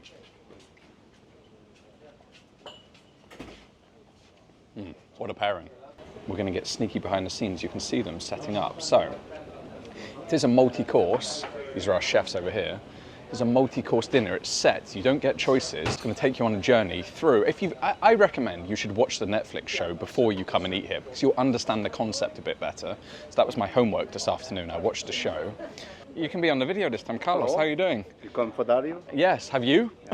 Today, if you come here, you come because you love meat. And, Of course. This is the right place. I mean, no comments. I'll see We'll you see. and I'll bring your wheelchair to take Yeah, you out. please, thank you. Carlos, food and beverage manager, and wherever I am, he seems to pop up, always asking me how I'm doing, telling me how amazing the food is and what I'm going to do. Yeah, the staff are good, So, we are just waiting for everyone to turn up. I know this is like a lead-in, but as I say, guys, this isn't just to come in and sit down. You can see it's going to be served family style, and that will make sense if you watch the Netflix show. And yeah, I'm off to the side, to be honest, but what you would do is come here family style. So we're waiting for everyone to turn up, and then the concept will be explained to us, and then the courses will start to come. And we're going to be taken on a journey through the meat. Right, we're off. Welcome to everyone. Thank you so much. We are here all together because we are a family style restaurant. That's why we are here. Grazie. All right, after the introduction, the steaks go onto the grill. And as ever, guys, I'm always asking the question, can I come round and see the kitchen? Yes, is the answer. Special access, how cool is this? Look at this. The steaks onto the grill. These are the tomahawk steaks, right? It is. We have this broiler, which one you go over 600 Fahrenheit. Yeah. By the way, here we do 600 inverted Fahrenheit. cooking, What is that so in degrees, do you know? 600 Fahrenheit. In degrees, Celsius? It's 350. Okay, so hot. Yeah, 350, 400. Can you see the fat on Yeah. that? And we said when we were eating the appetizer of the lard, fat is flavor. You know It is. when that hits that heat and it's going to render and melt into that meat, it's going to be so tasty. Oh my God. So it's one tomahawk each, right? It is. If you like, yes. But you still have another Yeah, five exactly. more. Yeah. There's a lot to come. So Yes, as tempting very as that is, Now we're perhaps going not. to put our beautiful panzanese. And what, which this is fillet? Like It's a a, panzanese. It's a part of rump steak. part of rump steak, panzanese. And That goes in there. Look at that. It's our fillets in Tuscany, this one. Yeah? Okay. I just can't get over this. Look at that. It's a thing of beauty, Yeah, guys. it is starting to go. Yeah, look at it. Can you see it sizzling away? The fat starting to sizzle away. Look at that. Caramelizing up already. You don't season on the grill. You cook it fresh. You cook it clean. No oil, no salt. No salt, nothing. And then you salt it afterwards with You this have very on special the table salt. You have salt Okay. and oil. Okay. Special. Got my lonely table for one. I'm not joining the family style because I would be in the way, wouldn't I? But that just means, oh my God, I get a bottle of wine for myself. I'm never going to complain at that. We've got crudité on the table, little raw vegetables. This is the salt that we were talking about. Look at that. Amazing. And I'm not sure what this is, but I presume they'll come and explain. I should have guessed, shouldn't I? It's the lard. All right, guys, first up is the beef tartare. And it's not just your standard beef tartare, is it? The quality is obviously high and there's different spices and herbs in there too. She told me that I should spread it on the bread like a pate and sprinkle a little bit of that salt. So that's what we're going to do. Well, at least that's what I'm going to try. I'm going to take a little bit of that Oh, wow. Soft. Look at that. We'll get a big hunk of that on there. Look at that. I don't often choose beef tartare, but when in Italy, a traditional meal at a place like this, you would have tartare. Let's try it. And there's lemon zest and a wedge of lemon for lemon juice on there too. Let's try it.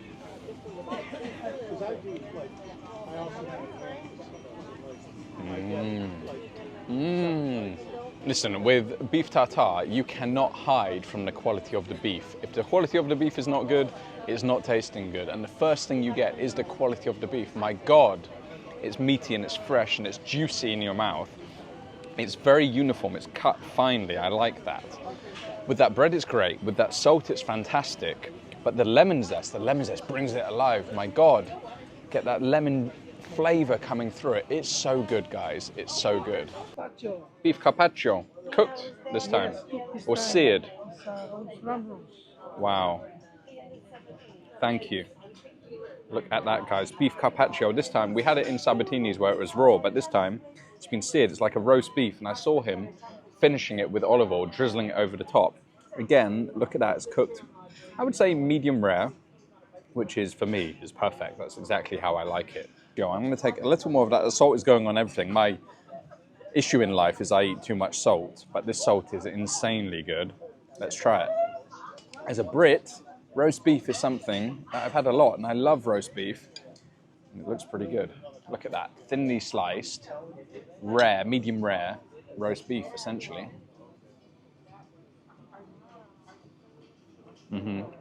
Wow. That's, again, delicious. Flavorful, thinly sliced, so it's very tender. I love the cracked black pepper on top.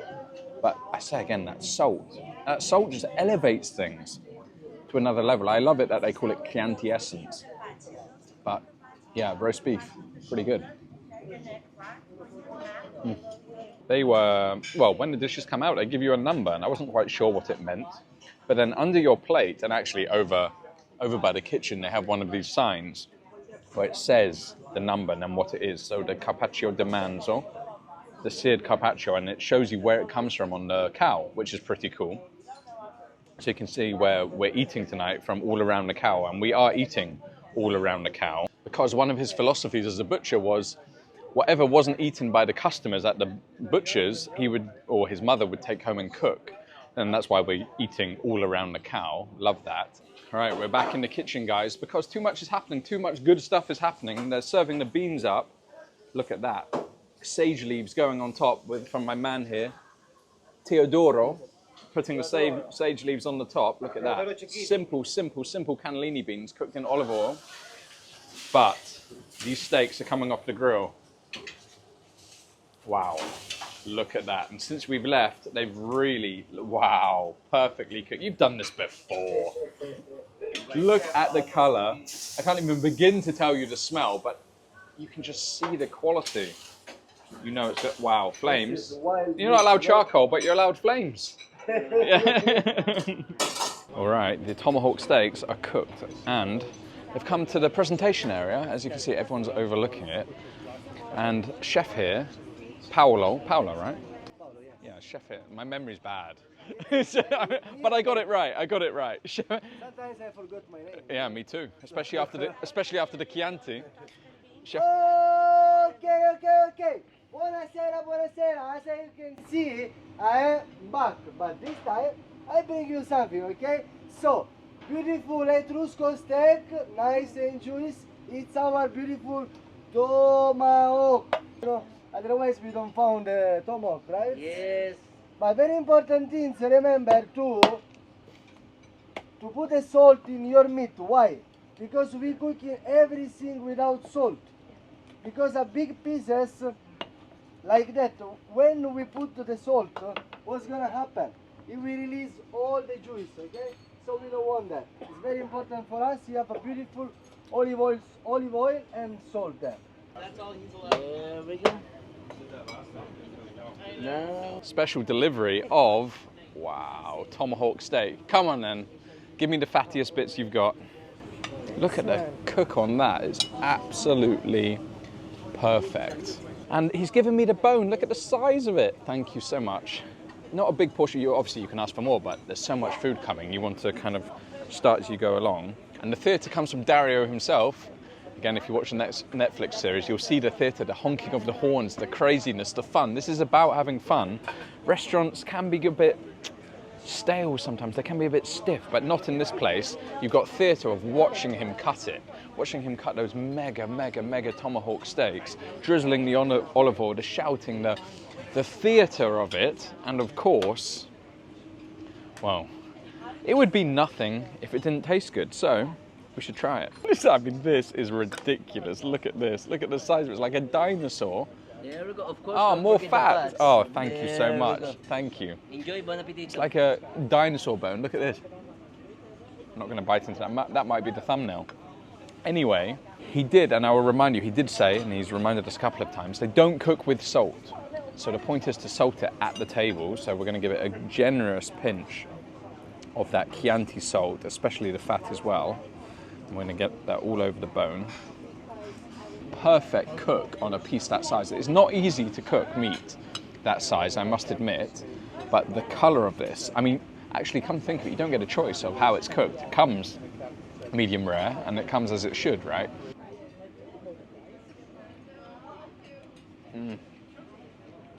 So good. Oh, So good. don't forget a piece of salt. Of course. Yeah. Thank you.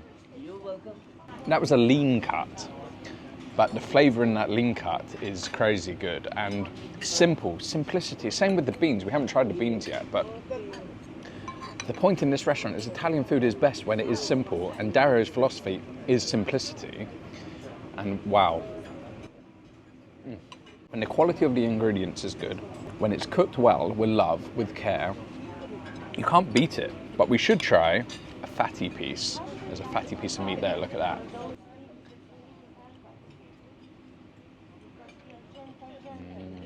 A taste on it. Yes, it's not cooked over the charcoal. In an ideal world, it would be cooked over charcoal and you'll get that wood flavour, that smoke flavour.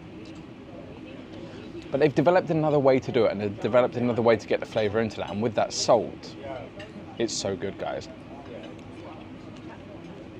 Come on. I want to try a really fatty piece, that cap on the outside. Yes. Listen, as long as you're not eating that fat every day, it's completely fine to try it. Treat yourself, because there is so much flavour in it. Especially when it's cooked like this and rendered down, it's delicious, and it just releases all of that flavour. When you chew into it, the juiciness, the fattiness, it coats the top of your palate. And if you want to wash it down with something, it's the Chianti. And let me tell you guys, the wine here is dangerously good. I'm already getting through the bottle, so cheers to you guys. And well, it looks like there's someone hovering over here with another course coming already. This is a beef belly. The belly. It's a beef belly, number 3 to your chart. Okay. Okay. It's like a Filipino old Oh school. wow. Oh wow. Chicharron. Yeah, chicharron. Yeah. Isn't that that's pork, no? We Oh, wow. We make also beef. With beef? Chicharron, yeah. Awesome. Thank you. You're welcome. What's your name? Charlemagne from the Philippines. Charlemagne from the Philippines. Thank you so French name much. with Filipino I was going to say, it doesn't sound very Filipino. Yeah, but made in China. Oh, great joke, great joke. As soon as you put that on my plate, the waft of the smell, wow, slow cooked, I guess. I mean, it looks like it's like falling off. Well, there's no bone, but you know what I mean. Oh no, there is bone. Look at that. Gelatinous, wobbly, fatty, beef belly. I mean, how often, I guess it's just beef ribs, but you don't often hear it called beef belly. Put you guys back down and we'll try that. We'll try that. Oh, I need to remember to salt, right? I'm not used to having to salt my own meat. This is novel. But trust me, it's worth it with that salt. All right, wow, that is fatty. But it just falls apart. It pulls apart. It's like, I'm gonna say it's like pulled pork, but oh my god. Oh my god. Wow. That is like, that's like it's been cooked.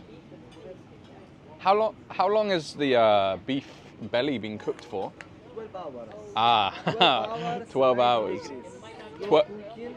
So all the fat It's amazing. It's like a juice, you know. Oh my God, 12 hours at 90 degrees. It's like, it coats the top of your, it coats your entire mouth. Oh man, the juiciness, it's so tender, there's so much flavor in there. When you think of beef cuts, of course you think of the steaks, you think of the big steaks, and when you see that tomahawk, it's wow. But the ones that often take you by surprise are the second, I'm not gonna say secondary cuts, but you know what I mean, it's the cuts you wouldn't normally think of. Oh, I'm not gonna say I would choose that over the prime steaks, but flavor-wise, it's competing. It's almost beating it. It's insanely good. I'm going to keep saying this. This menu, this food, this quality of beef already is blowing my mind. We're on a cruise ship. We're not in Italy. We're not in the hills of Tuscany. We're not in a Michelin star restaurant. We're on a cruise ship. And you have to remember that sometimes. And yeah, specialty restaurant, $49. Pay it. All right, guys. Next up, we have essentially the rump. Let's call it the rump. Ooh, salt again. I blame the Chianti, the second main steak, number 16 on our map. Again, cooked absolutely perfectly, and I just love watching him slice it and layering it up. I will say, before I put this piece of meat in my mouth, if you're a vegetarian or you're a vegan, you have options. They will have a separate menu for you. So if you're as a group and one of you is a vegetarian, you can still come here, and it does look good. You're not going to miss out, I don't think. Anyway, the meat. What's interesting is the choice of cuts. They're not all the same, of course. I mean, this rump is a lot less fatty. It's a lot more tender, though. So you don't have as much flavor there, but it just dissolves in your mouth. Not quite like the rib. The rib was insanely good. But it has its own qualities. It's, again, delicious. Flavor in a different way, and I like that. I like that it's different. I like that it's interesting. A lot of these things, a lot of these speciality things, a lot of these experiential things, they're about experience, not specifically the meal. I mean, the meal is fantastic, but they are about experience. They are about having fun. They are about trying something different, something new potentially, and just creating a memory. And that is what it's about. These things you pay extra for, it is about creating a memory. And this one's doing that. Jacket potato has hit the table. Oh, it's not even open, so we're going to have to cut it open ourselves. Get that across in there. Oh, knock you guys over. Jeez. It's the Chianti. Blame the Chianti. It's too good. Get across in there. You've done this before, I bet. Push it open. We're going to sprinkle. Wow, you can see it steaming. We're going to sprinkle with salt. Get a good pinch of salt in there. And then we're going to get some of that Chianti aroma, Chianti essence, whatever you would like to call it.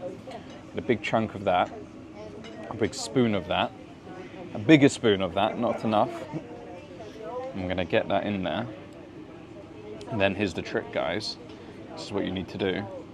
Wrap it back up and let that melt down. So when the next steak comes, it will be perfect. There you go. All right, we have the bistecca fiorentina, what Dario is famous for, the king of Italian steaks. Wow. Look at that, guys. One more piece, go on, why not? Oh, I've already got enough of that. Jeez, can't get rid of that bone now. Perfect, thank you. Wow, look at the color, look at the char on the outside. I'm gonna use my fingers, but look at that. Again, the golden caramel color on the outside where it's just charred on those flames. You can see the cap of fat. He was telling me the difference between a porterhouse and a bistecca fiorentina, which is famous in Tuscany, is that the bistecca fiorentina must come from a cow that is 9 months old. If it goes over 1 year old, then it becomes a porterhouse steak, and it's a bit more tough. This one should be more tender. But this is the one that Dario is famous for, and the little story, I'll give away the Netflix thing. When mad cow disease happened, the Fiorentina steak was banned, and because of mad cow disease, of course. And Dario did a PR stunt where he got a coffin and put the steak in there to, you know, it was the death of the steak. And then the last one in his butcher shop, he auctioned off in public. And it made a big media frenzy, and he became obviously very famous after that. And now here we are eating the bistecca fiorentina in his restaurant on Sun Princess. Let's see if it's any good. I'm going to try that jacket potato. I mean, I'm not really here for the sides, to be honest. I'm here for the meat, but we should try it while still steaming. Remember, it's had the lard in there and it's had the salt in there. The sides are fantastic. The beans are great. The potato is great. But let's be honest, you want to keep as much room for the meat as possible. I mean, you can make your own jacket potato. You can make your own beans. But you're probably not going to get the quality of this steak just at home. There we go. Perfectly cooked again, as I have said on every single one of these steaks. And that's interesting because for me, it's like the middle ground between the two. It's got the tenderness of the second steak and it's got the flavor of the first. So I can see why this is the third steak that comes out. It's the king or the queen of the steaks. It's the perfect balance in between the two of them, but it's completely different in itself. And as I said, that's what I like about it. The quality is fantastic. The cooking is fantastic. The flavor that comes off it is fantastic. And the more you chew, the more flavor is released. The hardest thing in this restaurant is pacing yourself and not filling up, because it keeps coming and there's a lot there. So you do want to pace yourself, but my God. And I'm not just saying that. I have to keep saying that, because sometimes people say, oh, you're just saying that because you're there and you have to say it's good. Well, no, I don't have to say it's good. If it's good, I want to tell you it's good, because I want you to come and try it. And if it's not good, I don't want to ruin my reputation and tell you it's good when it's not. But genuinely, it's blowing my mind. And I say again, we're on a cruise ship and we're having this quality of meat. All right, guys, I promised you to be an animal, and I will. Let's try the bone. Meat on the bone obviously tastes good. I mean, come on, it's a bit of a joke, but they've given it to me, so I'm going to have to try it. Oh, I feel like Fred Flintstone. I mean, the sides of it is mental. Look at that. But it's tasty. So good.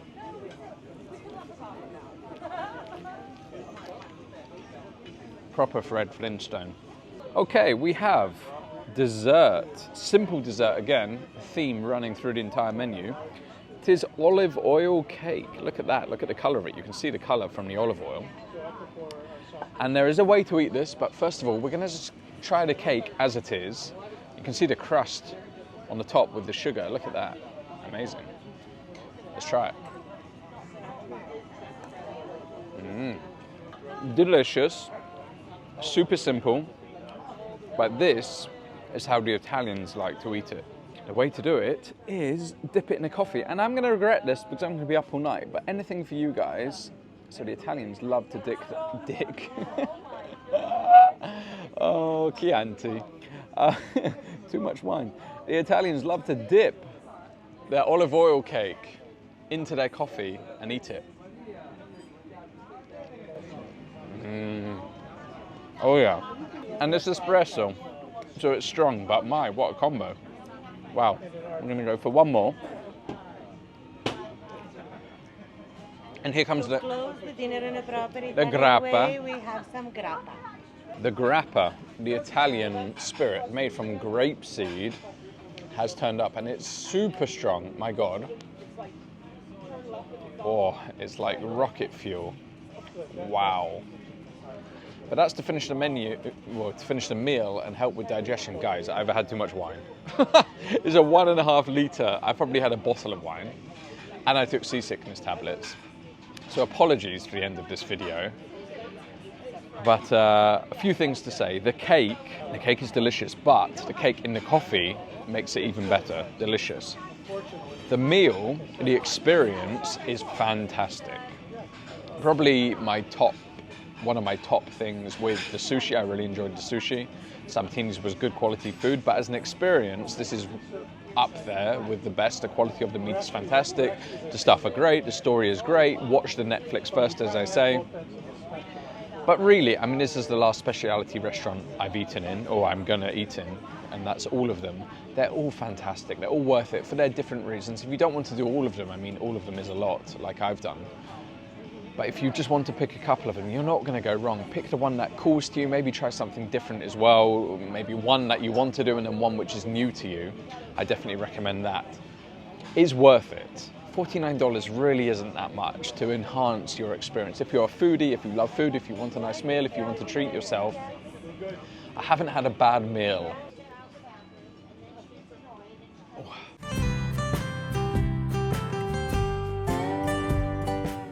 Hello, hello. What's this? A letter under the door. Addressed to me. Right, let's see what it is. It's from Princess. Dear Mr. Perilla, it is my pleasure to welcome you to our exclusive Chef's Table Lumiere event. Please meet our Director of Restaurant Operations, Silvio, at the Future Cruise Center, Deck 6 midship at 6:15. We best get ready then, hadn't we?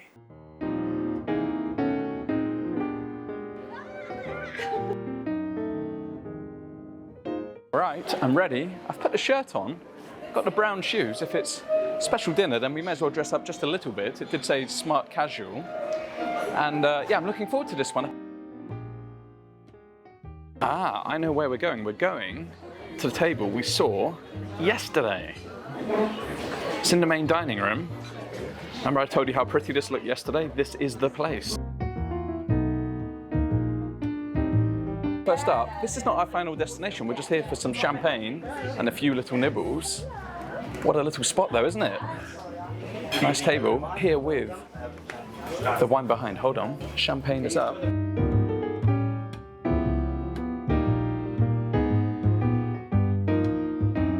To be honest, as I've said before, service on this ship is wonderful and you do feel like you're being pampered the entire journey, but it is nice to have a little bit of extra opulence, isn't it? And this is not a bad start to that. Champagne in such a stunning location. Oh yeah, what a start. Cheers. Thank you for your hospitality. Usually in the first couple of...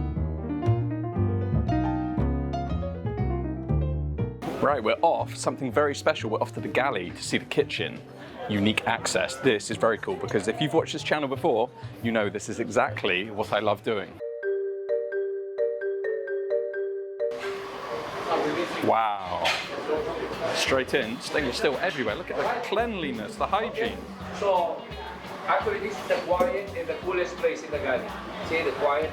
As you go down there, you hear all the noises of the plates, the machine, the boiler machine. This is such unique access behind the scenes. Normal guests wouldn't be allowed in here, and you have to remember this kitchen is catering to almost, well, 3,500 people. Hello.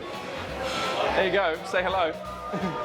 3,500 people, absolutely crazy. You can just imagine the planning, the precision, the care that goes into this operation, because it is an operation. Wow, look at this. Here on the pass, waiters waiting for the food to come. This one, you can just see it's just been served up. No, carry on, carry on. It's just been served up. I don't want people to get cold food, do I? This will be the finishing station with the chefs. And these waiters are just constantly working, constantly moving. Look at this, real action. We're not faking it tonight. It's all out prepped, ready to go. He's grilling up meat over there. Look at that meat. Look how many cuts of meat, the steaks on that grill. I love it. I love it. I love it. This is Ron, the restaurant manager here. Obviously, in the main dining room, restaurant manager. Okay. He's guiding me round because I'm behind the rest of the group. Pasta section. Hello! Everyone's so friendly.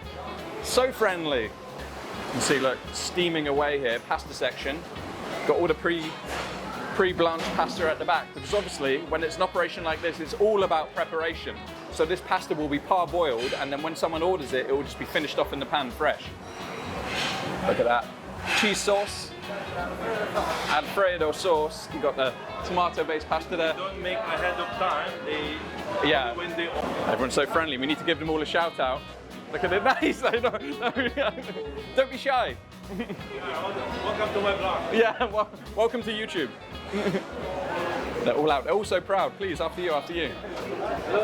Food going out to the dining room. This kitchen is huge and proper professional kitchen, high quality. Actually, I was talking to Jean-Christophe Novelli and he was saying how impressed he was with the processes, the cleanliness, the hygiene, the operation here, the quality of the appliances, and you can just see. Shout out to the family in the Philippines. There you go. What do I know? Kumusta?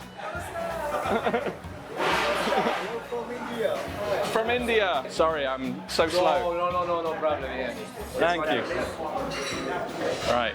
How awesome was that? I love the buzz. There's such an energy in the kitchen, especially when everyone's so friendly, wanting to say hello. But I love being in the kitchen. Can you tell?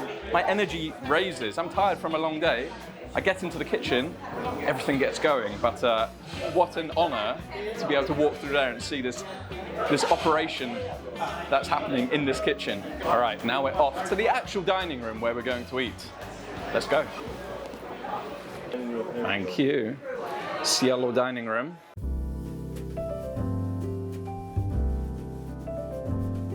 This is a table, gorgeous little table, the Lumiere table, chef's table, absolutely stunning in the main dining room, but you have a little bit of privacy, a little bit of special occasion going on here. Here's my name. I've got Nicola on my left, but who is this on my right?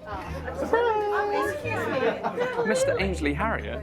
Clearly, I am the more excited dinner guest. Said whom? How did he wrangle me Mr. Ainsley? Because he went hit on him. All right. Jean-Christophe Novelli. Put a word in. That's terrible. Just wrapping you. You are mine now. You have no escape. All right? And these the curtains. No, really. Oh, hold on. It really is a private dining experience. Oh yeah. Wow. Separates us from. Talk about fancy. That's stunning. Stunning. And then we have the tour from fantastic tour. The planet of India. Good evening, everyone. Our very dear maitre d', Silvio, just told us how much the table is worth. How much did this table cost? Yeah, the old technology and tables, $1 million. $1 million.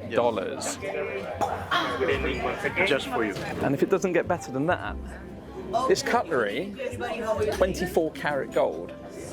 And if you're having the same thought that I did, which is we can do a runner with some of the cutlery, there's actually a metal detector on the way out, so there's no way you're getting out with it, but wow.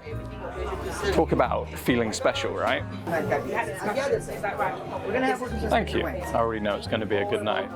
We've got our own sommelier just for our table.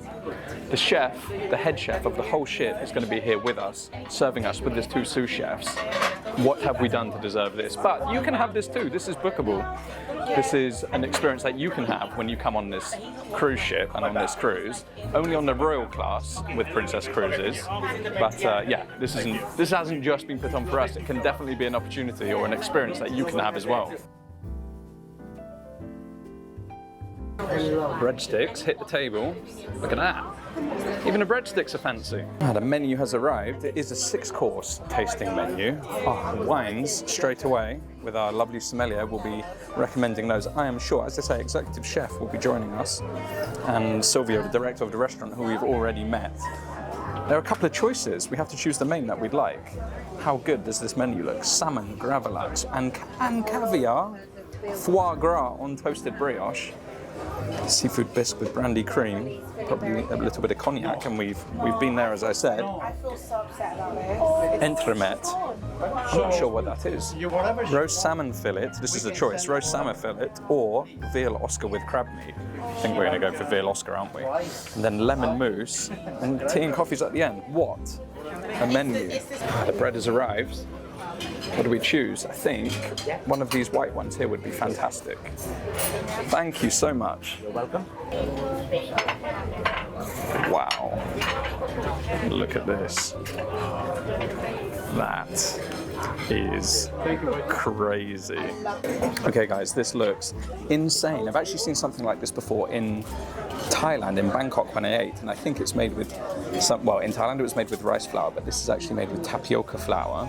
On top you have gravlax, so cured salmon.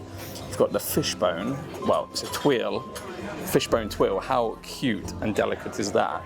And then of course you can't have a fancy meal without some caviar. So you've got a lovely bit of caviar on top of that as well. Visually insane. Right, let's give this a try. Break it. Oh, listen to the crispiness of that. Just so light and fluffy, it's just broken into shards. So let's try and get a little bit of everything. A little bit of the shards, some of that gravlax salmon and the caviar. Let's try it. You will find the other one stays over there, yeah? Now, when sugar remains over there, wow. Texture, wonderful. The cure on the salmon is perfect. It's not too salty. Sometimes you can get it a bit salty and it's not so nice, but the quality of that salmon is incredible. And then obviously the little burst that pops of saltiness from that caviar. What a dish. I haven't tasted salmon of that quality in a long time. The fat, there's enough fat in there, it just melts and gives this nice sheen on top of your palate. The flavour that comes from that, it's so good. And the crunch, that light, airy, let's call it a taco, I don't know what he called it, but that crystal thing underneath, the crunch from that, the softness from the salmon, and as I say, the richness and opulence of that caviar, that is a fantastic, fantastic start to the meal. The rest of it's like that, we're in for an absolute treat. And the only thing that can make that better is some fine champagne. And let me tell you, this is fine champagne. Wow, next course has arrived, guys. The chef is going to prepare one. Second appetizer, this is duck pogra. On the bottom of that, there is brioche bread, toasted brioche bread, and turned apple. Sauce is caramelized calvados. Yeah. Okay, that goes very well with the foie gras. Yeah, when you eat the foie gras, you know the foie gras, no? It's melts to your mouth, it's like a butter. Yeah. I tell you what, if it tastes as good as it smells, we are in for an absolute treat. Wow, guys, this is, well, it looks stunning. We eat with our eyes first, right? And this definitely lives up to that. It's absolutely stunning. You have turned apples on the bottom. I mean, chef, explain. Turned apples on the bottom, calvados sauce, fried potato chips on top, and then you have foie gras pate on top of that bread. Cannot wait to try this. Love foie gras. I know it's a little bit controversial, I don't know. but when needs must, right? Take two, because my amateur friend here, who's supposed to be a content creator, I a literally food didn't press blogger. record. He did the best description, and I wasn't recording. Well, it wasn't the best, but we'll try again. Take two. What can go wrong? All right. See, live TV. At least you know it's recording. Right, let's go. Well, I was going to say, you missed the surprise. It's not my first impression, but each mouthful of that is as good as the first mouthful. The richness from that foie gras, I know, as I said, slightly controversial, but when it's good, oh boy is it good. It's smooth, it's rich. The crunch from those fried tortillas on top. But just when you think it's going to get too much, too rich for you, you bite into that apple and bang, a burst of acidity through your mouth and it just brings it back down. It's very well thought out. The chef has done a wonderful job. This meal just gets better and better. Next course is here. You can see it's all going to be put down together. The service is done right here. Hello. Looks like shellfish. Oh wow. On the seafood fish, we put the shell of the lobster, the shrimp, any seafoods like all the shellfish, put in the stock, reduce, and then make this. We have oyster Rockefeller, okay, with sauteed peanuts, gratinated with mornay, and then we have also a black mussel sauteed and garlic white wine. All right, okay. I hope you heard that. Basically, it's lobster. Oh, sorry. I moved it. Look at that. You know your maitre d' is on point when he comes around and moves it back. Because, everybody has it to the right, so Yeah. you must be right too. Okay. I've been told off. Lobster bisque. I don't know if you heard him, but I thought I should give the chef airtime. He deserves it. So you've got lobster bisque with the cream inside. You've got oyster Rockefeller, which are oysters baked with the cheese on top. Little bit of spinach on there too. And then those wonderful looking mussels and pink peppercorns, it looks like, as decoration. Looks fantastic. A little stir to mix that in, and let's try some of this bisque. Oh, it looks good, smells so good. Yeah, on point again. Obviously, probably not going to hear anything different in this little video about this meal because it is all fantastic. But that lobster bisque, you really get the essence of the lobster in it. You can taste the shells that they've roasted down and then created into that bisque. A little hint of tomato coming through. You get the sweetness and the acidity from that tomato. You know what I've not had for a long, long time? Oyster Rockefeller. Just look at that. And you can see it's been under the grill. You've got those char marks on top of that oyster. I love oysters, but normally I have them raw, get the taste of the sea. But sometimes, you know what? It's always a pleasure to eat it like this. Nothing goes that badly with cheese anyway, does it? So Got onto a winner there. Scoop that out. There's a lot of spinach in there too. Getting my 5 a day as I spill it on the table. We won't mind that. Right, dig that oyster out. Let's go. As I say, I love raw oysters, but if I'm going to have them in a different way, can't beat with a bit of cheese, can you? Do you think I enjoyed it? Absolutely demolished. 3 courses in, I want to just step away and just check in with you guys. So far, the 3 best courses on the cruise, bar none. I mean, the food has been fantastic on the cruise, so to say that it's been the 3 best courses is high praise. I am sat next to Ainsley Harriott. It's a bit mind-blowing for me, sat next to him, chatting to him just like a normal guy. Don't really want to turn the camera on him. I don't think it's that fair. I don't think he's up for that, but he is sat next to me. If you can just see, just down here, this is him, but I'm not going to turn the camera on him. Maybe we'll get a photo with him at the end and I'll put a photo over the top of this, but wow. I cannot say highly how wonderful this experience is, and there's 3 courses to go. We haven't even got onto the mains yet. But remember guys, this isn't just put on for us. You can be part of this experience too. Maybe minus Ainsley Harriott, but you can have this wonderful food experience, from the food to the wine to the service, the attentiveness of the service. It's been fantastic so far. 3 courses to go. So we have now your beautiful sorbet. This is a lemon sorbet. It's splashed with bubbly champagne, okay? The bottle of champagne around the world has a cage on top of the cork for what? To keep tight the cork to the bottle, because here there is a 3 atmosphere, the same pressure there is in your car tire. Oh wow! This can pop up for 60 kilometers an hour.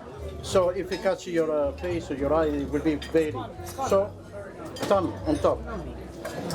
The cage has every bottle in the world 6 twists. 1, 2, 3, 4, 5, 6. Enlarge the cage. In this case, you tighten the cork. You're more grip with the cage on it. With the other hand, in the bottom of the bottle, and you start to squeeze, to turn. So doing that, you have the power of the 2 arms to control the pressure, and you will decide when it's time to open. Always 45 degrees, so there is more line, more space for the champagne. Never like this. Always 45 degrees. Wow. Champagne into the sorbet. Look at that frothing on top. Classy sorbet, right? Yeah, exactly. I've never seen a sorbet like this before. Lemon sorbet, right? Yes. Lemon sorbet with champagne poured into it and a mint garnish. Midway through the meal, that's a little palate cleanser. Right. Been there, done that, haven't we? Time to try. You're having a good time. Right, now I feel pressure. Everyone's watching. Right, time to try. You know what?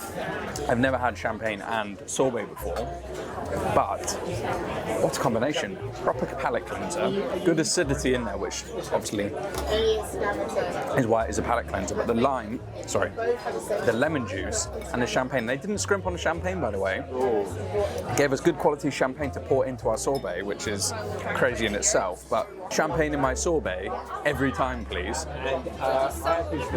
Thank you. Here we go. Be careful, the plates are very hot. Wow. All right. Thank you very much. Wow. What a reveal. All right, main course, guys. The grand main course. We have roast loin of veal, potato rosti on the bottom, little crab quenelle. How dainty does that look? You've got hollandaise. Look at the colour of that hollandaise. Rich hollandaise. Asparagus. And what's coming, well, it's on its way, the sauce. Demi-glace, no sauce. Oh, demi-glace. I'm getting told off. Told off. Sauce? I don't know. This demi-glace made from a Madeira wine reduction. There you go.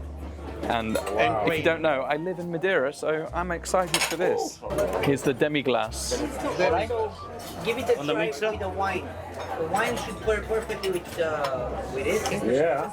Julia, I send already. Wow. All right, and then I Thank you. And our wonderful sommelier has matched a incredible Super Tuscan red wine for us. You know it's going to be a good match with those bold flavors.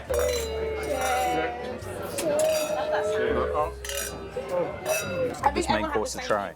I tell you, it looks insanely good. Probably, well, maybe the thing I'm most excited for in terms of landing on the plate and seeing or wanting to try. And actually, I should say, it's a pleasure to be having this meal with everyone here. Really fun evening, very special in here, as I've said a few times. We're going to get a little bit of everything on the fork. A little bit of that veal, a little bit of that crab quenelle, some asparagus, some hollandaise, and a little bit of that rosti as well. And of course, what I didn't mention, I don't know how I missed it, there's more caviar on this plate, right in the middle. I saw his picture. So I'm going to get some of that on there as well. I'll give it a taste. He was just so And that veal is cooked to perfection. Little pink in the middle, just how I like it. Soft, juicy. The crab, very delicate. But For more than 20 years. yeah, delicious crab on the plate. Beautiful little quenelles, actually. The hollandaise is rich. And then the asparagus cooked perfectly as well. A little bite to it. Beautifully balanced, beautiful textures. And if the sommelier says it goes well with the wine, we should probably try that too, shouldn't we?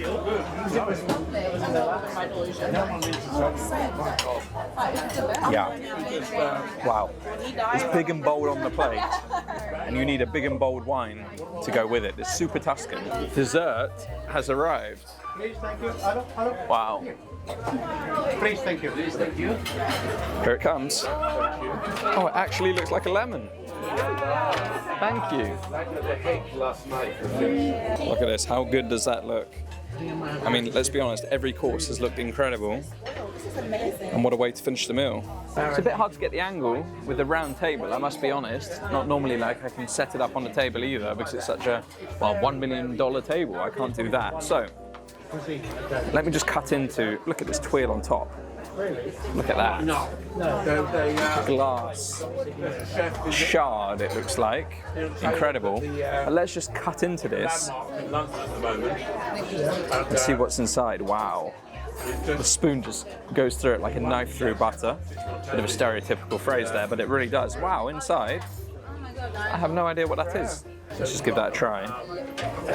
So it was a chocolate spray on the outside to make it look like a lemon. Wow. That's all that needs to be said. Wow. Not too rich. Not too overpowering. The lemon taste comes through for sure. The chocolate adds a richness, but that creaminess just melts in your mouth. I had a 5-course meal at lunch. 6-course meal tonight. I'm kind of ready for the food to end, as good as it is, but what an experience. Definitely consider this if you're on Princess Cruises on one of their royal class ships. It's worth it, guys.